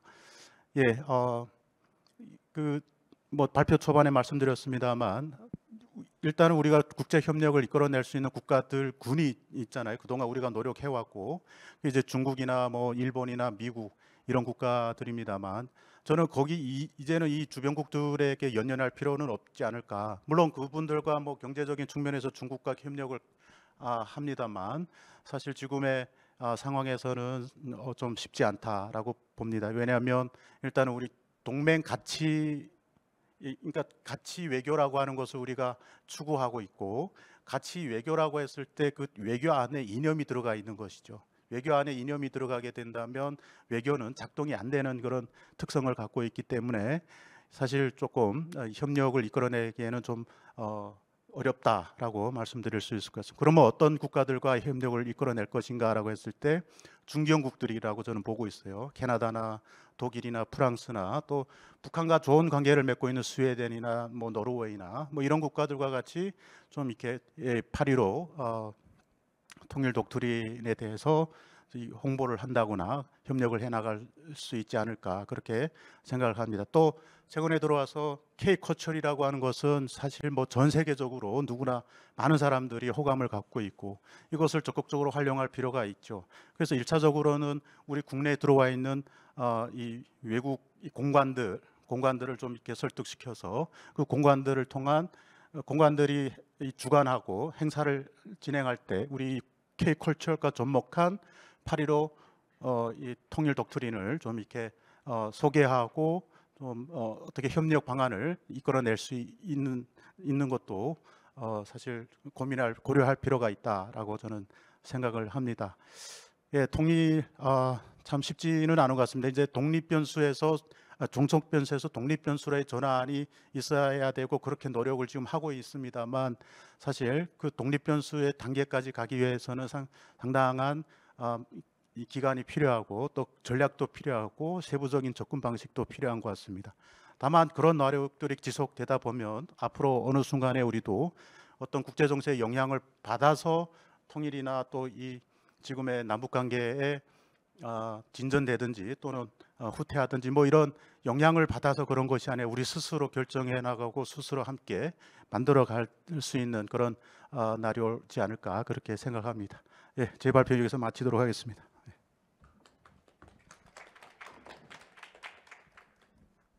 예, 시간을 잘 지켜주셔서 감사합니다. 오늘 이제 토론자 세 분한테 제가 이제 마이크를 넘기기 전에 이제 저도 이제 김성열 선생님한테 하나 정도만 좀 질문을 좀 드리겠습니다. 아까 이제 K컬처 이야기도 하시고 한국의 이제 공공외교에서 우리가 이제 사용할 수 있는 여러 가지 이제 자원들에 대해서 좀 말씀하셨는데 좀 이런 얘기해서 그렇지만 우리가 이제 갑자기 한국이 가지고 있었던 가장 중요한 이제 소프트 파워이자 그 대외적으로 얘기할 수 있는 이제 폴리티컬 캐피탈이라고 하는 거가 이제 3일 됐죠. 이제 완전히 이제 그 대통령이 이제 쓰레기통에 지금 들어가 버린 상황입니다. 그렇게 되면은 그 상황에서 우리가 어떤 것이 대안이 될 수 있는지를 좀 한번 좀 여쭤봤으면 좋겠습니다. 너무 터프한 질문이라는 걸 아는데 예, 죄송합니다. 그러면 오늘 이제 새 선생님이 이제 토론을 맡아 주셨습니다. 그래서 저 이제 토론 순서 자체는 기본적으로 이제 제일 오늘 이제 그 이제 지정 토론으로 진행이 되고요. 우선 김종원 박사님 토론의 그 발표에 대해서는 이제 도경옥 선생님께서, 그다음 유영수 교수님 토론에 대해서 발표에 대해서는 이제 고강용 박사님께서, 그다음에 김성열 교수님 발표에 대해서는 이제 문용일 교수님께서 이제 각각 토론을 해주시겠습니다. 지금 현재 우리가 이제 끝날 때까지 한 35분 남았습니다. 그러니까 각 그 7분 정도씩, 10분이 아니라 이제 7분 정도씩 그 토론을 해주시고, 그러면 한 번 정도 라운드는 더 할 수 있을 거라고 생각합니다. 예, 그러면은 부탁드리겠습니다. 네, 안녕하세요. 도경옥입니다. 저는 충남대학교 법전원에서 이제 국제법을 가르치고 있는데요. 오늘 이렇게 한국국제정치학회 연례학술대에 불러주셔서 또 매우 영광으로 생각하고 또 감사하다는 말씀 드리겠습니다. 오늘 이제 김종원 박사님께서 발표해주신 북한의 적대적 두 국가 관계 전환, 저도 매우 관심 있게 요즘 공부하고 있어서 굉장히 흥미롭게 들었습니다. 사실 특히 이제 정치학계 쪽에서는 이제 이런 것들이 항상 굉장히 이러한 정책 전환이 있는 것에 대한 여러 가지 배경이나 원인 같은 거를 굉장히 다각적으로 많이 분석을 해주시는데, 그런 것들이 굉장히 많이 도움이 되는 것 같고 그래서 많은 공부가 되었습니다. 그래서 사실 이제 아까 발제에서 말씀해주신 것처럼 이게 지금 대내외적 상황을 좀 더 종합적으로 고려한 이런 어떤 복합적인 정책 전환으로 말씀을 해주셨고, 그렇다면 이제 그런 상황에 있을 어떤 근본적인 변화가 없다면 사실 이제 저도 발표하신 우리 김종원 박사님과 비슷하게 이런 것들이 상당히 좀 중장기적으로 이제 이런 입장이 견지가 되지 않을까, 이제 이런 생각을 좀 많이 하고 있고요. 그렇다면 이제 이 부분에 대한 우리의 입장 정리라든지 대응 같은 것들이 좀 더 정교하게 어떤 정립이 될 필요가 있을 것 같고, 이에 대해서 좀 더 많은 검토와 논의가 있어야 될 거로 생각을 합니다. 먼저 좀 구체적인 어떤 대응 말씀드리기 전에 일단 그 남북한 특수관계론에 대해서 말씀을 하셔서 저는 그냥 보완적인 차원에서만 조금 더 말씀을 드리도록 하겠습니다. 사실 이제 남북한은 이제 가장 전형적인 지금 분단국으로 남아 있는데요. 이 분단국의 경우에는 분단국 구성체, 그러니까 상호 간의 관계에서 결국 이제 어떤 특수한 방식으로 상대방의 실체를 인정함으로써만 상호 관계가 가능해지게 되거든요. 그래서 90년대 초에 저희가 이제 동서독 특수관계론을 참고해서 이 남북한 특수관계론을 이제 고안을 하였습니다. 근데 이것이 이제 남북 기본 합의 서문에 아까 이제 말씀해 주신 표현이 들어가 있는데, 원래 이제 남한 측에서 제시했던 표현은 통일을 지향하는 과정에서 잠정적으로 형성된 특수 관계다라는 이제 표현으로 제안을 했는데, 당시에 이제 북측에서는 특수관계라는 표현 자체를 굉장히 반대를 했다고 합니다. 그래서 이제 북측의 주장으로 앞에 나라와 나라 사이의 관계가 아닌 이제 이런 표현이 들어가게 되었다고 하는데, 이제 지금 30여 년이 몇 년 지난 상황에서는 이제 북한이 이거를 이제 나라와 나라 사이의 관계로 하기로 했다라고 하니까 결국은 쌍방 차원에서 합의로 이루어진 남북한 특수관계론을 결국은 이제 근본적으로 바꾸겠다, 북한 입장에서는 이제 그렇게 이해가 되고 있습니다. 그리고 이제 저희가 그 남북한 특수관계를 이해를 할 때, 그러니까 저희 이제 법학 쪽에서는 이제 요거를 어떻게 좀 간략하게 설명을 하냐면요. 그러니까 우리 그 한반도라는 대내라는 측면, 또 남북한 서로 어떤 주관적인 측면, 국내법적인 측면에서는 1국가론이지만 결국 이제 각자 구성체 안에 실효적인 정보를 수립해가지고 뭐 유엔에도 가입해 있고 여러 국제기구 가입해 있고 여러 다자 조약 같은 걸 체결하고 있는 이런 현실적인 상황을 인정할 수밖에 없기 때문에 저희가 대외적이고 객관적이고 국제법적으로는 이국가론. 그래서 결국은 이런 대내적 일국가론과 대외적 이국가론이 이제 공존하고 있는 요 상황. 저희가 보통 이제 남북한 특수관계론을 그렇게 이제 표현을 하고 있습니다. 그런데 그것을 이제 쌍방적인 차원에서 그런 남북한 특수관계론이었다면 지금 상황에서는 이제 북한은 우리는 이국가론으로 간다라는 것이고 저희는 이제 특수관계론에 대한 입장을 바꾸지 않았기 때문에 저희는 특수관계론을 이제 유지를 하는 그런 상황이 이제 되는 상황인데요. 그럼 북한의 주장에도 불구하고 저희가 이제 특수관계론의 영향을 받을 필요가 없다라는 것에 대한 약간의 논거를 이제 보완적으로 설명을 좀 드리겠습니다. 첫 번째는 결국 이제 북한의 주장은 이것을 약간 이제 일반적인 국가관 같은 것으로 생각을 하는 것 같은데 사실 이제 국제법상으로 말을 했을 때 이런 국가 승인이라고 하는 것은 결국은 일방적인 재량 행위입니다. 그래서 어떤 실체한테 국가 승인을 부여할 것인지 언제 부여할 것인지는 각국의 재량에 달려 있기 때문에 북한이 어떤 입장에 대해서 어떤 변화가 있다고 해서 저희가 그것에 대해서 저희도 뭐 같은 입장을 취한다거나 어떤 식으로 영향을 받을 필요는 없다라는 이제 그런 부분이 하나가 있고요. 두 번째는 이제 우리는 이제 헌법에서 영토 조항이 있기 때문에 이 영토 조항이 폐지가 된다거나 아니면 어떤 영토 조항이 사문화라고 될 정도로 이것에 대한 해석의 근본적인 변화가 없는 한 일단 지금 현재 헌법 체제에서는 우리가 북한을 어떤 식으로도 국가로 이제 간주할 수는 없다라는 거. 예, 그래서 그것도 저희 내부적으로 하나의 근거가 될 수 있을 것 같고요. 그 다음에 세 번째로는 결국에는 이제 그러니까 독일이 통일되기 전에 동서독 관계로 돌아가게 되는데 이제 다들 아시는 것처럼 그 서독이 통일 전까지 계속 특수 관계를 견지했던 반면에 동독 같은 경우에는 여러 과정을 거쳐가지고 결국에 이제 이국가론을 이국가론으로 이제 전환이 됐고 나중엔 또 이민족 이국가론으로 전환이 됐고 그런 것들이 동서독 기본조약 체결된 이후에도 크게 그런 것들에 대한 입장 변화는 없었습니다. 그래서 그러한 상황에서 어쨌든 서로 입장이 달랐던 상황에서 동서독이 뭐 어떤 교류를 하고 그런 과정에서 이런저런 또 법적인 문제가 발생을 했고 하기 때문에 어쨌든 기존의 다른 사례를 봤을 때도 뭐 이런 것들이 전혀 뭐 있을 수 없거나 저희가 해결이 불가능한 그런 문제는 아니다라고 생각을 하고 있습니다. 그래서 이제 이런 것을 통해서 일단은 조금 봤을 때 저희가 이제 앞으로 대응 방향을 이제 좀 저는 법적인 측면에서 좀 말씀을 드리도록 하겠습니다. 아까 이제 다 세 가지 측면에서 되게 많이 이제 다차원적으로 말씀을 해주셨는데요. 저는 일단 이제 북한에 대해서 저희의 좀 상황을 이제 봤을 때 결국 북한이 이런 뭐 이국가론 또 심지어 민족이란 개념이나 통일이란 개념까지 삭제를 한다면 사실 이국가 이민족론이라는 말이 조금 정확해 보이는데요. 이거를 어쨌든 북한이 앞으로 법 제도적으로 완성해 나가는 어떤 과정들이 있을 것 같습니다. 아직까지는 그런 단계까지는 아닌 거, 그러니까 뭐 완성이 된 단계는 아닐 것 같고요. 그럼 그런 것들을 저희가 계속해서 모니터링을 하는 것도 중요할 것 같고요.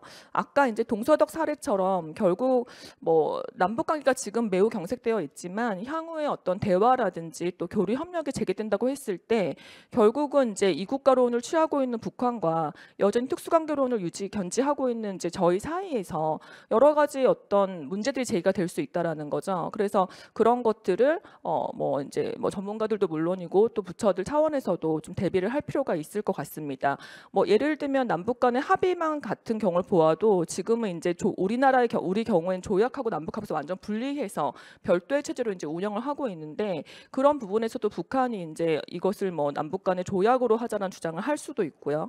또 뭐 남북한 상호 간의 어떤 출입경 방식에서의 차이가 있을 수도 있고 그다음에 그 기존의 어떤 남북 간의 교류 협력을 할 때에는 저희가 이제 민족 내부 거래로 인정을 해가지고 뭐 무관세로 진행됐던 부분들 그런 것들이 이제 다 이제 문제가 될 것으로 생각이 됩니다. 그래서 좀 더 구체적이고 좀 꼼꼼한 대비가 있어야 되지 않을까라는 생각을 하고요. 그다음에 국제사회에 대해서 아까 말씀하신 것처럼 결국은 저희가 뭐 여러 방향을 통해서 외교적인 노력을 기울여야 한다는 데 굉장히 공감을 하고요. 다만 그 부분에 있어서 저희가 좀 어떠한 개념을 좀 더 탄탄하게 가져갈 것인가. 그래서 뭐 기본적으로 저희 대해서는 전체로서의 한국 개념이라든지 또 예전에 이제 유엔에서 많이 논의가 됐었던 하나의 한국이라든지 또 한반도 주민 전체의 자결권 개념 이런 것들 좀 최근에 많이 관심들을 갖고 계신데요. 그런 것들을 포함해서 저희가 좀 더 어떤 개념이라든지 어떤 논리를 조금 더 탄탄하게 한 다음에 그런 것들을 대해서 결국 국제사회에 대해 어떤 통일 한국에 대한 지지를 지속적으로 확보해내는 것이 좀 필요할 것 같고요. 근데 마지막으로 이제 우리 내부적인 문제인데 사실 분단이 된 지 좀 한참 되다 보니까 이런 어떤 분단국의 특성이라든지 분단국 구성체의 어떤 법적 관계나 지위에 대해서 좀 이제 저희가 일반적으로 이해했던 것과는 조금 다른 이해를 한다든지 아니면 개념이 좀 혼선이 있다든지 해서 오히려 때때로는 불필요한 어떤 혼란이 초래되는 경우가 있는 것 같습니다. 그래서 저희가 이번 기회에 그런 것들을 우리 내부적으로는 좀 뭐 분단국이라든지 남북한 특수관계론 이런 것들에 대한 좀 이해를 높이고 하는 기회를 좀 삼으면 좋겠다고 생각을 하고 있습니다. 네, 이상으로 마치겠습니다. 감사합니다. 예, 감사합니다. 그러면은 고강영 박사님 지금 이제 22분이니까 29분까지 7분 드리겠습니다. 예. 예, 안녕하십니까. 저는 북한대학원대학교 시면북한연구소에 있는 고광영이라고 합니다.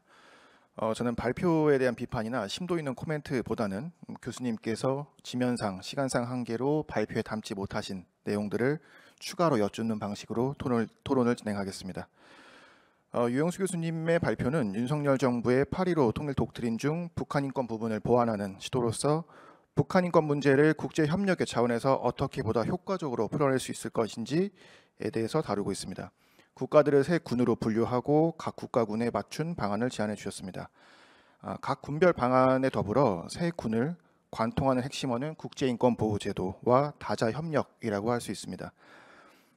인권이라는 것은 인류의 보편적 가치로서 북한의 경우에 그것이 현실적으로 당장에 실현되지 않는다고 하더라도 규범적 차원에서 지속적으로 북한 인권의 개선을 위해 노력해야 함을 토론자 역시 인지하고 있습니다. 다만 그 노력의 규범적 가치와 지속성과 함께 고려해야 할 사항은 역시 실현 가능성이라고 생각합니다. 당장의 결실을 맺지 못한다고 하더라도 정책이라는 것은 결국 의미 있는 결과를 가져와야 하는 것이기 때문입니다. 이 전제를 바탕으로 제 토론에서는 세 가지 상호 연계된 질문을 드리고자 합니다. 첫 번째는 국가군별 방안에 관한 것입니다. 세 개의 국가군으로 분류해 주셨고 그에 맞춘 방안을 제안해 주셨는데 그 방안들의 실현 가능성에 대해서는 이제 어떻게 평가하시는지요? 정책 역량이 무제한이지 않는 이상 그 방안들 모두에 동등한 역량을 발휘하기는 어렵습니다. 또한 사회자이신 이근욱 교수님께서 코멘트해 주신 대로 방안들 간의 충돌의 문제도 있습니다. 우선순위에 따라서 시행하거나 또는 선택과 집중이 필요하지는 않을까요? 제 생각에는 북한 인권 문제에 대한 다자 차원의 협력의 관점에서 선진민주주의 국가군에 대한 방안, 한미일 협력 방안, 발전도상 국가군에 대한 방안의 순서로 실현 가능성이 있어 보입니다. 그리고 그 가능성에 따라서 정책 수행의 우선순위나 무게중심을 둘 필요가 있다고 생각을 합니다. 선진민주주의 국가군에서는 이미 북한 인권 논의가 활발하게 이루어지고 있기 때문에 한국 정부가 전반적인 인권 사안의 관여의 정도를 높이기만 한다면 이후에 한국 정부가 북한 인권에 대한 국제 협력을 요청해도 해당 국가들이 한국의 특정 정치적 경제적 의도를 따져보기보다는 인권 증진 자체의 관점에서 보다 적극적으로 협력해 줄 수 있다는 생각이 들었습니다. 이 국가들과의 협력이 우선 이루어진다면 미국, 일본으로 하여금 개별이 아닌 다자 차원에서 북한 인권 문제를 다루도록 하는 것에 더 설득력을 가질 수 있습니다. 미국, 일본을 다자로 유도해야 하는 경우 발표에서 말씀해 주신 대로 시민사회 차원에서 하는 방법에 더불어서 다른 국가들과의 연대를 통한 방법도 가능할 수 있습니다. 한국 단독으로 하는 것보다는 한국이 포함된 인권 선진국 그룹이 함께 시도를 해보는 것이죠. 역시 가장 어려워 보이는 것은 발전도상 국가군에 대한 방안입니다. 단지 수만 따져봐도 앞선 두 국가군에 속한 국가들의 수를 합친 것보다 이 군에 속한 국가들의 수가 훨씬 많습니다. 발표에서 이미 지적해 주신 대로 인권 탄압으로 국제사회 제재를 받았던 국가들도 있고 권위주의 체제 유지를 위해 인권 규범과 기준을 자의적으로 해석하는 국가들이 다수 있습니다.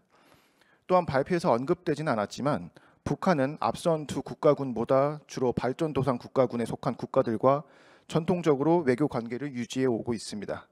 북한과의 관계를 중요하게 생각하면서 동시에 인권의 가치에 대해 가치를 두지 않는 국가들이 많다면 이 국가군에서 협력을 유도해내는 것은 쉽지 않을 것입니다. 이 군에 속한 국가들과 북한 인권 문제에 대해서 협력을 유도하기 위해서는 앞선 두 국가군에서 강조되었던 국제인권보호제도의 전반적인 내용보다는 인권 개념 중에서 발전권을 보다 강조한 방안이 추가로 필요하지 않을지 생각이 들었습니다만, 하지만 또 이렇게 했을 때 앞선 두 국가군에서 인권 전반을 다룬 것과 또 역시 충돌이 될 수 있는 문제가 있겠죠. 두 번째는 현재 한국 정부의 북한 인권 정책에 관한 것입니다. 발표에서는 향후 국제협력 차원의 방안에 초점을 맞추었기 때문에 한국 정부가 지금까지 북한 인권 문제에 대해서 어떤 방식으로 국제적인 협력을 유도해 왔는지는 언급되지 않았습니다. 발표에서 제안해 주신 방안들을 실행하기 위한 사전 조건이나 준비 상태를 점검해 보기 위해서 현재까지의 정책 수행의 정도를 평가할 필요가 있다고 생각이 들었습니다.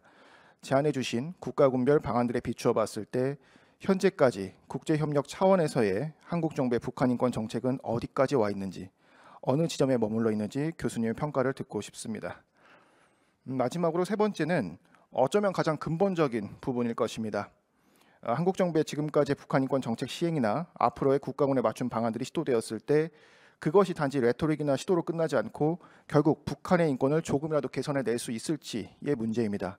다시 말해서 북한이 받아들일 수 있는 여지가 조금이라도 있을지의 문제라고도 할 수 있습니다. 자유주의 질서의 쇠퇴뿐만 아니라 러시아 우크라이나 전쟁에서는 북한과 러시아의 협력이, 동북아시아에서는 한미일 협력 강화 등으로 인해 북한은 미국, 일본뿐만 아니라 러시아와 갈등 중인 서방 세계와도 관계가 좋지 않습니다. 그리고 무엇보다 거의 1년 동안 흔들림 없이 유지되어 온 북한의 남북관계 두 적대적 국가론으로 인해서 한국이 주요 행위자로서 하는 것은 인권이든 지원이든 교류이든 무엇이든 강하게 거부하거나 무반응으로 대응할 가능성이 매우 높습니다.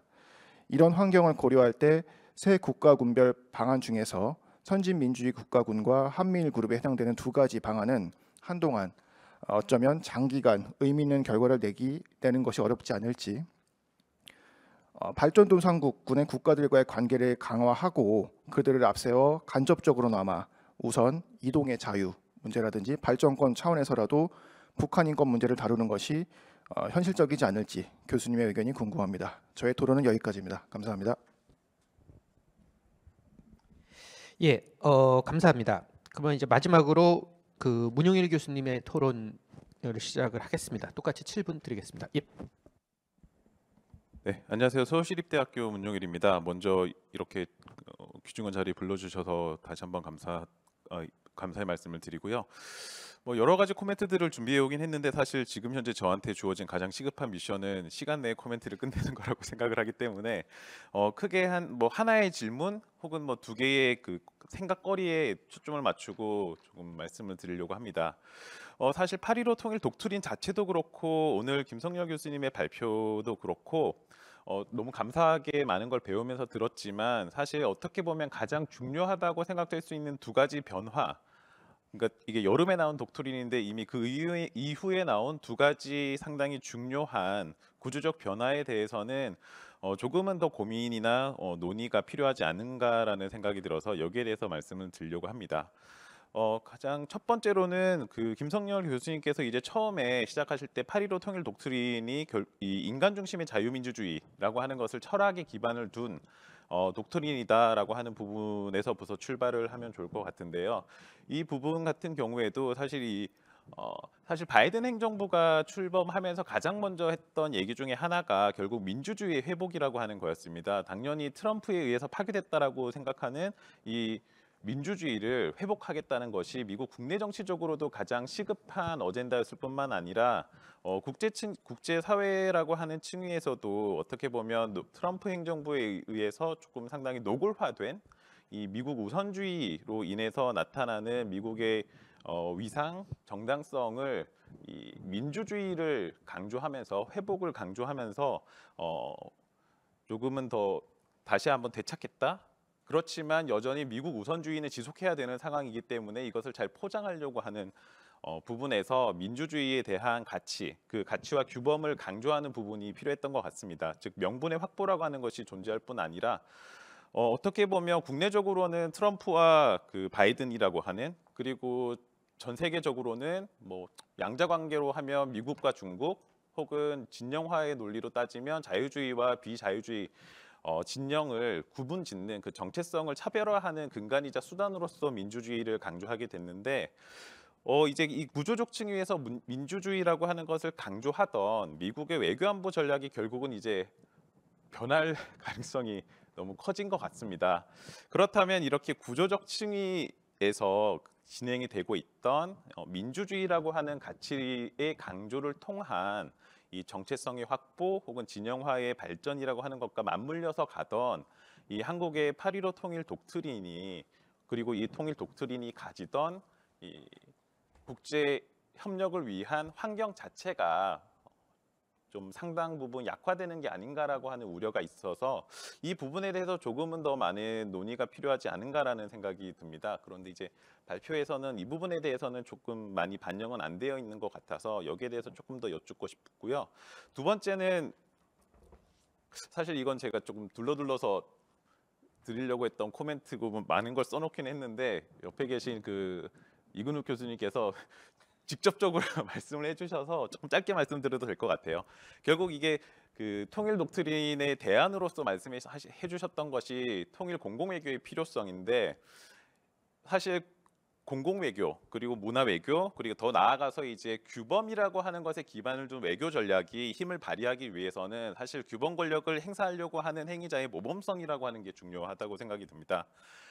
그리고 사실 이건 단시간에 확보되는 게 아니라 차곡차곡 쌓아서 올라가는 부분인데 이 부분에 있어서 그 최근 며칠 사이에 그리고 앞으로 며칠 사이에 여러 가지 진행될 일들이 한국이 가지고 있던 이 규범 권력으로서의 아시아에서 가장 발전한 민주주의 국가다라고 하는 이 규범 권력에 변화가 발생을 하면 이 부분에 대해서 있어서 향후의 통일 공공외교의 정당성, 설득력, 특히 외국의 대중을 대상으로 했을 때 우리 한국의 통일 공공외교가 가지는 이 정당성이 혹은 규범적인 수용성에 좀 변화가 발생할 것 같기 때문에 이 부분에 대해서 조금 더 많은 고민이 필요하지 않을까 생각이 듭니다. 그래서 뭐 계속 말씀드렸지만 둘러서 하고 싶었는데 직접적으로 이미 질문해 주셨기 때문에 제 코멘트는 그냥 여기서 이렇게 정리를 해도 좋을 것 같습니다. 네, 감사합니다. 예, 감사합니다. 지금 이제 그 3시 33분 333인데요. 지금부터 이제 우리가 3시 50분에 끝나게 되기 때문에 17분 남았습니다. 그래서 일단은 발표자들께 일단 4분씩 드리겠습니다. 4분씩을 가지고 지금 이제 들어온 질문들에 대해서 일단은 답변을 좀 부탁드리겠습니다. 예, 먼저 김종원 박사님. 네, 도경욱 교수님 좋은 코멘트 감사드립니다. 그리고 이근욱 교수님께서도 질문을 해주셨는데요. 이근욱 교수님의 질문에 대해서 먼저 답변을 드리면요. 그 김정은이 정말 북한 체제의 최고 지도자, 수령이기 때문에 마음대로 할 수 있다. 자의적으로 자기적으로 할 수 있는 권한을 갖고 있는 것이 맞습니다. 그래서 언제든지 뒤바꿀 수 있는데 과연 김정은은 사실 정권을 이어받은 다음에 제가 보기에는 그래도 그 사회주의 정상국가를 표방을 하고 있습니다. 나름 정상국가다. 실질적으로 아닐지언정 흉내를 내고 주장을 하고 있고 그리고 본인만의 고유의 리더십을 갖다가 강조를 하고 있는 상황에서 특히나 대외적으로 표방했던 것을 갑자기 막 이미 한번 뒤집었기 때문에 또 뒤집을 수도 있겠지만 일단은 이익이 없으면 극단적으로 이익을 추구하는 김정은 입장에서는 현재 그렇게 크게 이거를 바꿀 만한 이익은 없다라고 생각합니다. 오히려 이 신냉정구도 다극적 질서에서 이 남한과의 거리를 두고 남한을 두 개 국가로 분리를 시키면서 북한의 독자적인 노선을 가져가는 게 북한한테 더 큰 이익으로 작용할 것이기 때문에 아마 그렇게 쉽게 바꾸지는 않을 것이다라고 생각을 합니다. 근데 아까 말씀드렸던 것처럼 북한 출신의 고위급 탈북자들은 김정은은 언제든지 바꿀 수 있는 사람이다라고 이제 이야기를 하는 것이 아마 그 부분이 저하고는 약간 상충되는 것 같습니다. 그래서 아마 그렇기 때문에 지금 최근의 상황이 우리가 두 번째 질문일 것 같은데 우리가 이제 어떻게 행동할 것인가에 대해서는 지금 김정은은 정말 이익을 극단적으로 추구할 것이고 러시아로부터 많은 것을 얻어내고 이러한 시도에서 근데 제가 보기에는 과연 러시아는 얼마큼 줄 것인가가 핵심인 것 같아요. 과연 북한이 중국을 그렇게까지 신뢰하지 않고 과연 그렇다면 러시아는 신뢰할 만한 국가인가? 그렇지는 않은 것 같습니다. 러시아는 줄 수 있는 것만 주는 것이 모든 것을 주진 않을 것입니다. 그 참전 파병의 대가로 군수물자 지원의 대가로 그렇기 때문에 아마 이러한 신냉전구도 다극적 질서를 북한이 활용한다고 하더라도 그것이 그렇게 오래가지 않을 것이다 라고 보여지고요. 미국이 트럼프가 재집권하면서 북한과의 관계를 개선하는 어떠한 액션이 취해지더라도 과연 그게 어떻게 될 것인가도 저희가 추이를 봐야 되겠지만 어쨌든 북한의 대외관계가 현재 주장하고 지금 활용하러 가는 대외관계가 곧 바뀔 수도 있다라고 하는 것이고 그렇게 된다면 북한이 이익을 더 이상 추구할 수 없다면 바뀔 것이고 그때 이제 우리가 그 주변국들을 적극적으로 활용해가지고 그 관계를 변화시켜야 될 것이다라고 생각을 갖고 있습니다. 그리고 이제 동영 교수님이 말씀하신 것들은 사실 뭐 어떤 특정한 질문보다는 그 여러 가지 좋은 말씀을 해주셔가지고 특히나 그 뒤에 말씀해주셨던 세 가지 뭐 향후 구체적으로 이제 대화 교류 협력을 통해 가지고 한다는 측면, 그다음에 외교적 노력으로 이제 논리를 더 확보할 필요가 있다. 뭐 하나의 한국이라든가 그다음에 마지막에 어떤 내부적 특히 남남 갈등이 되겠죠. 뭐 이런 내용들에 대해서는 저도 좀 추가적으로 좀 이야기를 하고 논리를 더 개발하고 연구를 접근하도록 하겠습니다. 마지막으로 사실 제가 통일부에 몇 번 이제 자문 회의를 갔었을 때 통일부는 어떠한 상황에서도 남북 관계의 대화는 교류 협력은 해야 된다라고 이제 몇 번 말씀을 드렸는데 별로 그렇게 이제 좋아하지 않으시더라고요. 근데 이제 그 아마 어쨌든 간에 우리나라 정부 중에서 북한과 좀 유화적인 대화와 교류와 협력을 할 수 있는 부처가 통일부였으면 좋겠다는 생각을 갖고 있습니다. 그래서 어떻게 바뀔지 모르는 현 정세에서 통일부가 그런 역할을 좀 해줬으면 좋겠다라는 말씀을 마지막으로 드리겠습니다. 네, 감사합니다.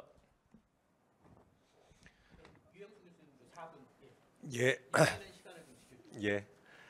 더 깊이 생각할 수 있는 기회를 주신 고광현 박사님과 사회자 이건욱 교수님께 감사드립니다. 먼저 이건욱 교수님 질문에 답하면은 사실은 이제 국제 인권 규범과 제도가 굉장히 혼란한 상태이다, 혹은 뭐 굉장히 다양한 접근법이 존재한다라는 말씀을 발표해서 드렸는데 그게 아마 이 교수님 질문에 대한 답이 될 수도 있을 것 같습니다. 그러니까 그런 혼란 상황 속에서 여러 나라들이 다양한 접근을 시도하고 있기 때문에 우리가 다양한 접근을 시도하는 것이 어떤 충돌을 일으킨다고 다른 나라가 생각할 여지가 조금 적을 것 같습니다. 그런데 문제는 오히려 어떤 특정 국가에 대한 우리의 태도가 일관되지 않았을 때 받는 비판이 오히려 클 것 같습니다.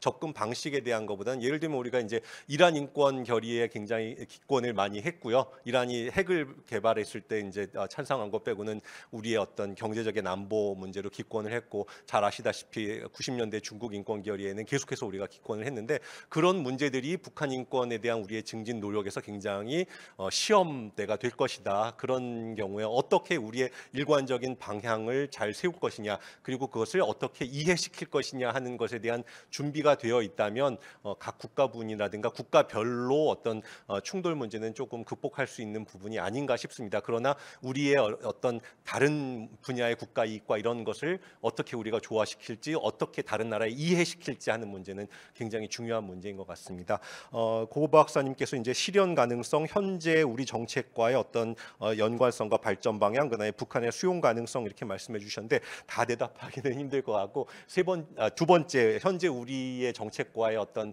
연관성과 발전 방향에 대해서가 가장 지금 시급한 얘기인가 아닌가 싶어서 그게 말씀을 드리면, 사실 우리는 북한 인권의 관점에서 대북 정책을 실행하고 입안하고 실행한 지가 얼마 되지 않았습니다. 그러니까 다시 말해서 이제 북한과 교류 협력을 뭐 언제 시작했는지의 관점은 뭐 80년대 말도 될 수 있고, 혹은 더 올라가서 70년대도 될 수 있고, 혹은 2000년대에 본격적으로 했다 이렇게 볼 수도 있는데, 어느 시점에나 북한 인권 문제로 접근을 하지 않았습니다. 오히려 서구 선진 민주주의 국가가 이제 90년대 후반부터 인권 문제를 적용했고, 우리가 이제 2000년대 중반에 북한 인권 결의에 찬성할 거냐 반대할 거냐를 논의하면서 이제 비로소 인권으로 봤는데, 그러다 보니까 북한 인권 증진의 관점에서 우리가 인도적 지원을 하는지, 북한 인권의 관점에서 교류 협력을 하는지, 북한 인권의 관점에서 압박을 가는지에 대한 어떤 총체적인 어떤 접근을 하지 못하고 개별적인 사안에 대해서 접근했다고 하는 것이 가장 우리에게 큰 실책이 아니었나 싶습니다. 그래서 그런 점에 있어서 북한 인권의 관점에서, 그리고 그것을 연장하는 통일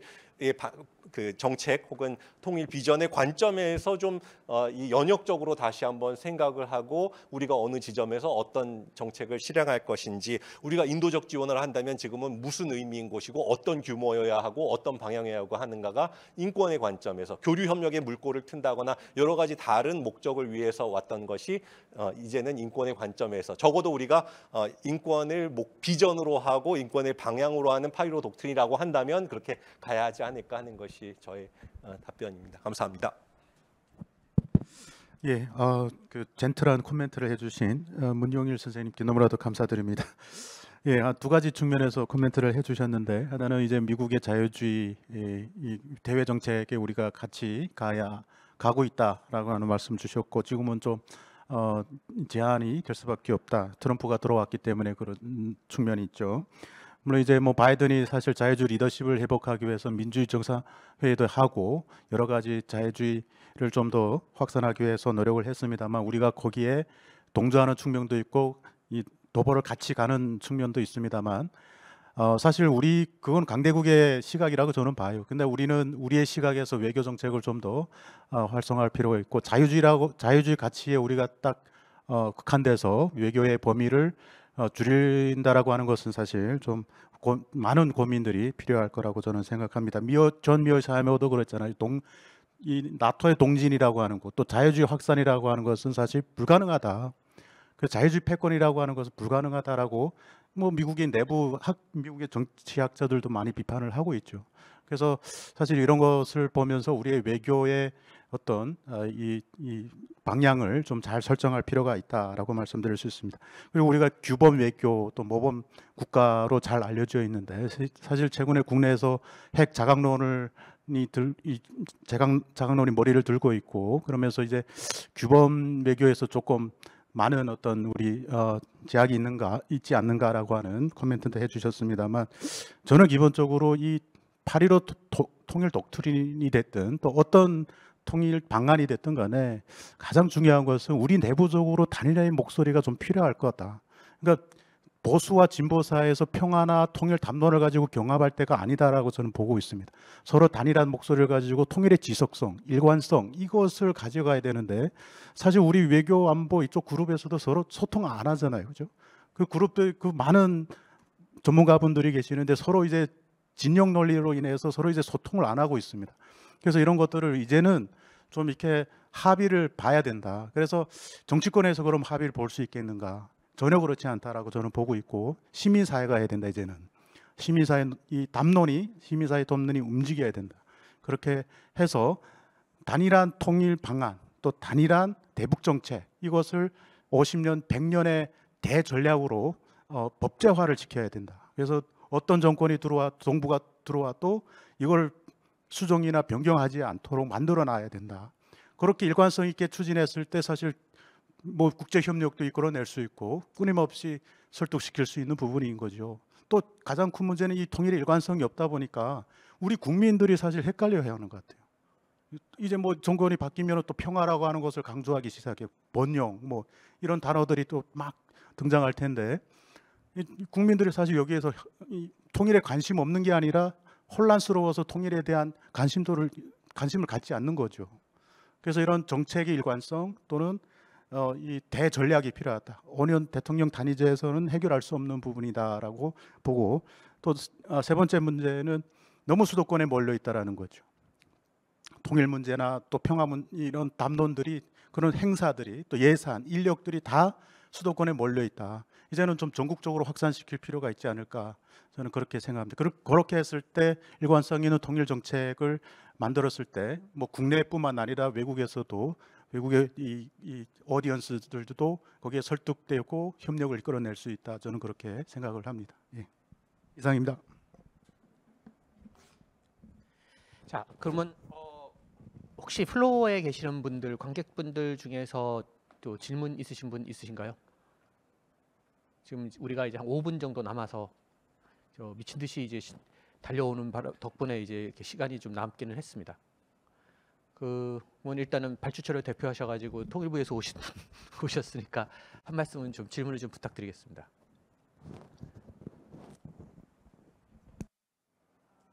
마이크를 좀 드릴까요?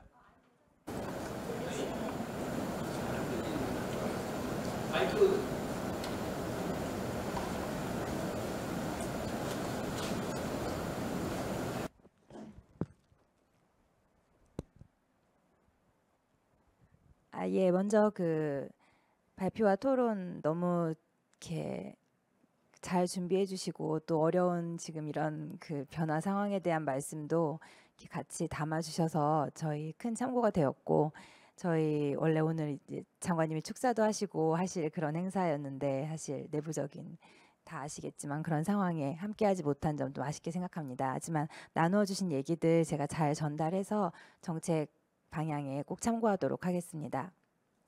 그 사실 저희의 고민은 지금 다 아시겠지만 이 지난 광복절 경축사를 통해서 크게 발표했다고 하는 이 8.15 통일 독트린의 어떻게 보면 이제 연속성을 저희가 그 자신할 수 없는 상황이 되어 버렸습니다. 그래서 제가 사실 드리고 싶은 질문은 뭐 어떤 분이 대답해 주셔도 좋지만 그 8.15 독트린에서 사실은 아쉬운 점이 저는 많았다고 생각하고 또 그 부분에 있어서의 학계 논의에 대한 부분도 좀 참고를 했었습니다.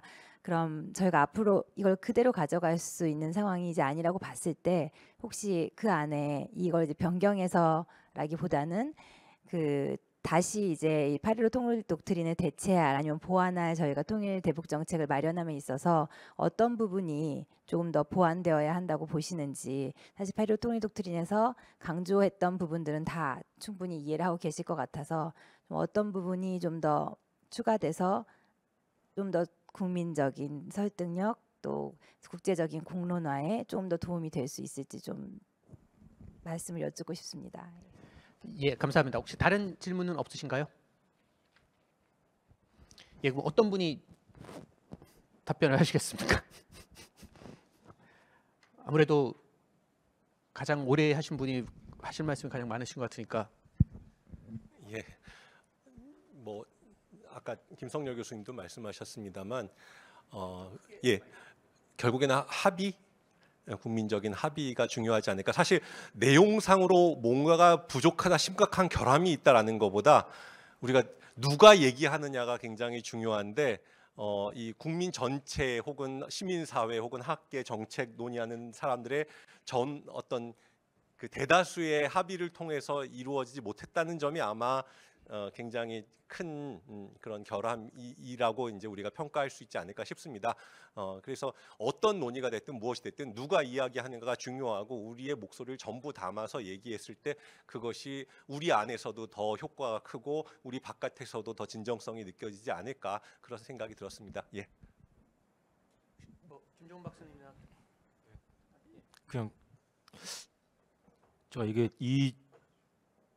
제가 질문을 아마 그때 차관님께서 뭐 어떤 세미나장에서 했을 때 제가 똑같은 질문을 한번 드린 적이 있었거든요. 그러니까 이게 단기적이지 않을까, 그러니까 장기적인 계획이다라고 민족공동체 통일 방안을 대체하는 30년이 지나서 통일환경이 바뀌었기 때문에 이것을 대체할 만한 통일 비전 구상이다라고 갖고 오셨는데 이게 정말 장기적일까? 라고 제가 질문을 드렸고, 아마 차관님도 당시 상당히 혼란스러웠던 상황인 것 같고, 그거에 대한 새로 구상한 8.15 통일 독트린도 상당히 그러한 그 여러 가지 문제점을 아마 안고 있다라고 이제 하고 있는데, 그때 그 내용을 보면 7개 항을 보면 좀 일관성이 없어요. 대화를 협의체를 구성한다고 하지만 그때 실질적으로 할 수 있는 것이 북한의 주민들의 변화를 시키겠다는 얘기를 했었는데, 그러면 그들한테 자유를 인식해주고 뭐 여러 가지 지도부와 북한 주민을 분리하겠다라고 말을 하는데, 근데 협의는 대화는 하겠다. 이게 모순적이잖아요. 그러니까 이렇게 만들어 놓으면 모순적인 상황을 어떻게 앞으로 풀어갈 것인가, 장기적으로 왜 정책을 만들어낼 때 이 안에다 모순을 담아놓는지. 그러니까 저는 이런 모순점들에 대해서 좀 고민을 좀 하시면서 정책을 개선해 나갈 필요가 있고, 그렇게 급하다고 생각하지 않습니다. 저는 사실 2년 반이 지났지만 8.15 독트린이 굳이 30주년이 지난 시점에 꼭 지금 만들어야 되냐, 사실 이건 아니었던 것 같습니다. 그러니까 되게 지연해 왔잖아요. 신통일 방안 구상부터 해가지고 비전이다, 담론이다, 여러 가지가 있었는데 좀 성도 약간 급했던 것 같습니다. 네. 굳이 지금 이 시점에 이번 여름에 할 필요는 없었는데, 지금 어떻게 전개되고 있다라는 정도에서 큰 그림만 보여줘도 되는데 좀 급하게 하다 보니까 완성도가 떨어지고 국민들이 공감하지 못하고 여전히 남남 갈등의 불씨를 안고 있다라고 보여지기 때문에 좀 오래 걸려도 괜찮은 것 같아요. 통일하는 거 지금 사실 어차피 오래 걸렸으니까요. 좀 이렇게 오랫동안 고민하시고 여러 의견을 들어보고 뭐 이렇게 하는 절차를 거쳐가지고 하시면 될 것 같습니다. 예, 저는 간단하게 말씀드리겠습니다. 일단은 이제 뭐 그 비전이 있고 전략이 있고 방안인데 목표가 좀 빠진 것 같습니다. 그래서 목표를 좀 고민하시면 어떨까 그렇게 말씀드리고 일단은 뭐 보수 정부가 들어왔기 때문에 이제 통일을 강조하는데 그러면 앞으로 보수 정부는 통일의 문제, 통일의 정책에 대해서 좀 이렇게 심화시키는 그런 측면에서 가고 진보 정부는 평화, 남북 관계 평화를 강조하는데 그럼 평화 남북 관계에 좀 초점을 둬서 발전해 나가는 그런 어떤 역할 분담이라 할까요? 뭐 그렇게 할 수도 있을 것 같습니다. 그리고 예전에 홍영표 장관님 계실 때는 그 통일 박람회 같은 것들을 좀 했었거든요. 그러니까 광화문에다가 그렇게 그런 것들을 좀 큰 행사 같은 거를 하면서 국민들이 좀 통일에 대한 실감을 느낄 수 있도록 좀 하는 것도 중요할 것 같고요. 그리고 시민사회나 전문가 그룹을 그래도 정치 중립성을 갖고 있는 통일부에서 좀 이렇게 잘 이렇게 조율하는 것도 굉장히 중요한 것 같습니다. 이상입니다.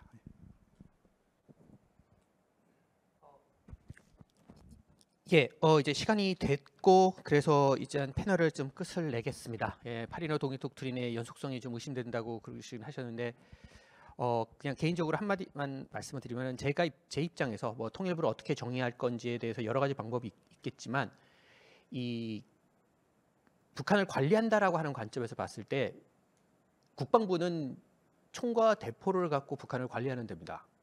통일부는 말로 북한을 관리하는 됩니다. 그 관리의 최종적인 목표가 평화일 수도 있고 최종적인 목표가 통일일 수도 있겠죠. 근데 일단은 관리를 한다라고 하는 거고 그 수단이 이제 말이라고 하는 건데 그 부분에 대해서 좀 신경을 써주시면 어떨까 하는 생각은 있습니다. 예, 이상으로 시간이 다 돼서 이제 패널을 마치겠습니다. 많이 들어주시고 그다음에 특히 발표해 주시고 토론해 주시는데 정말 감사드립니다. 이상입니다. 예.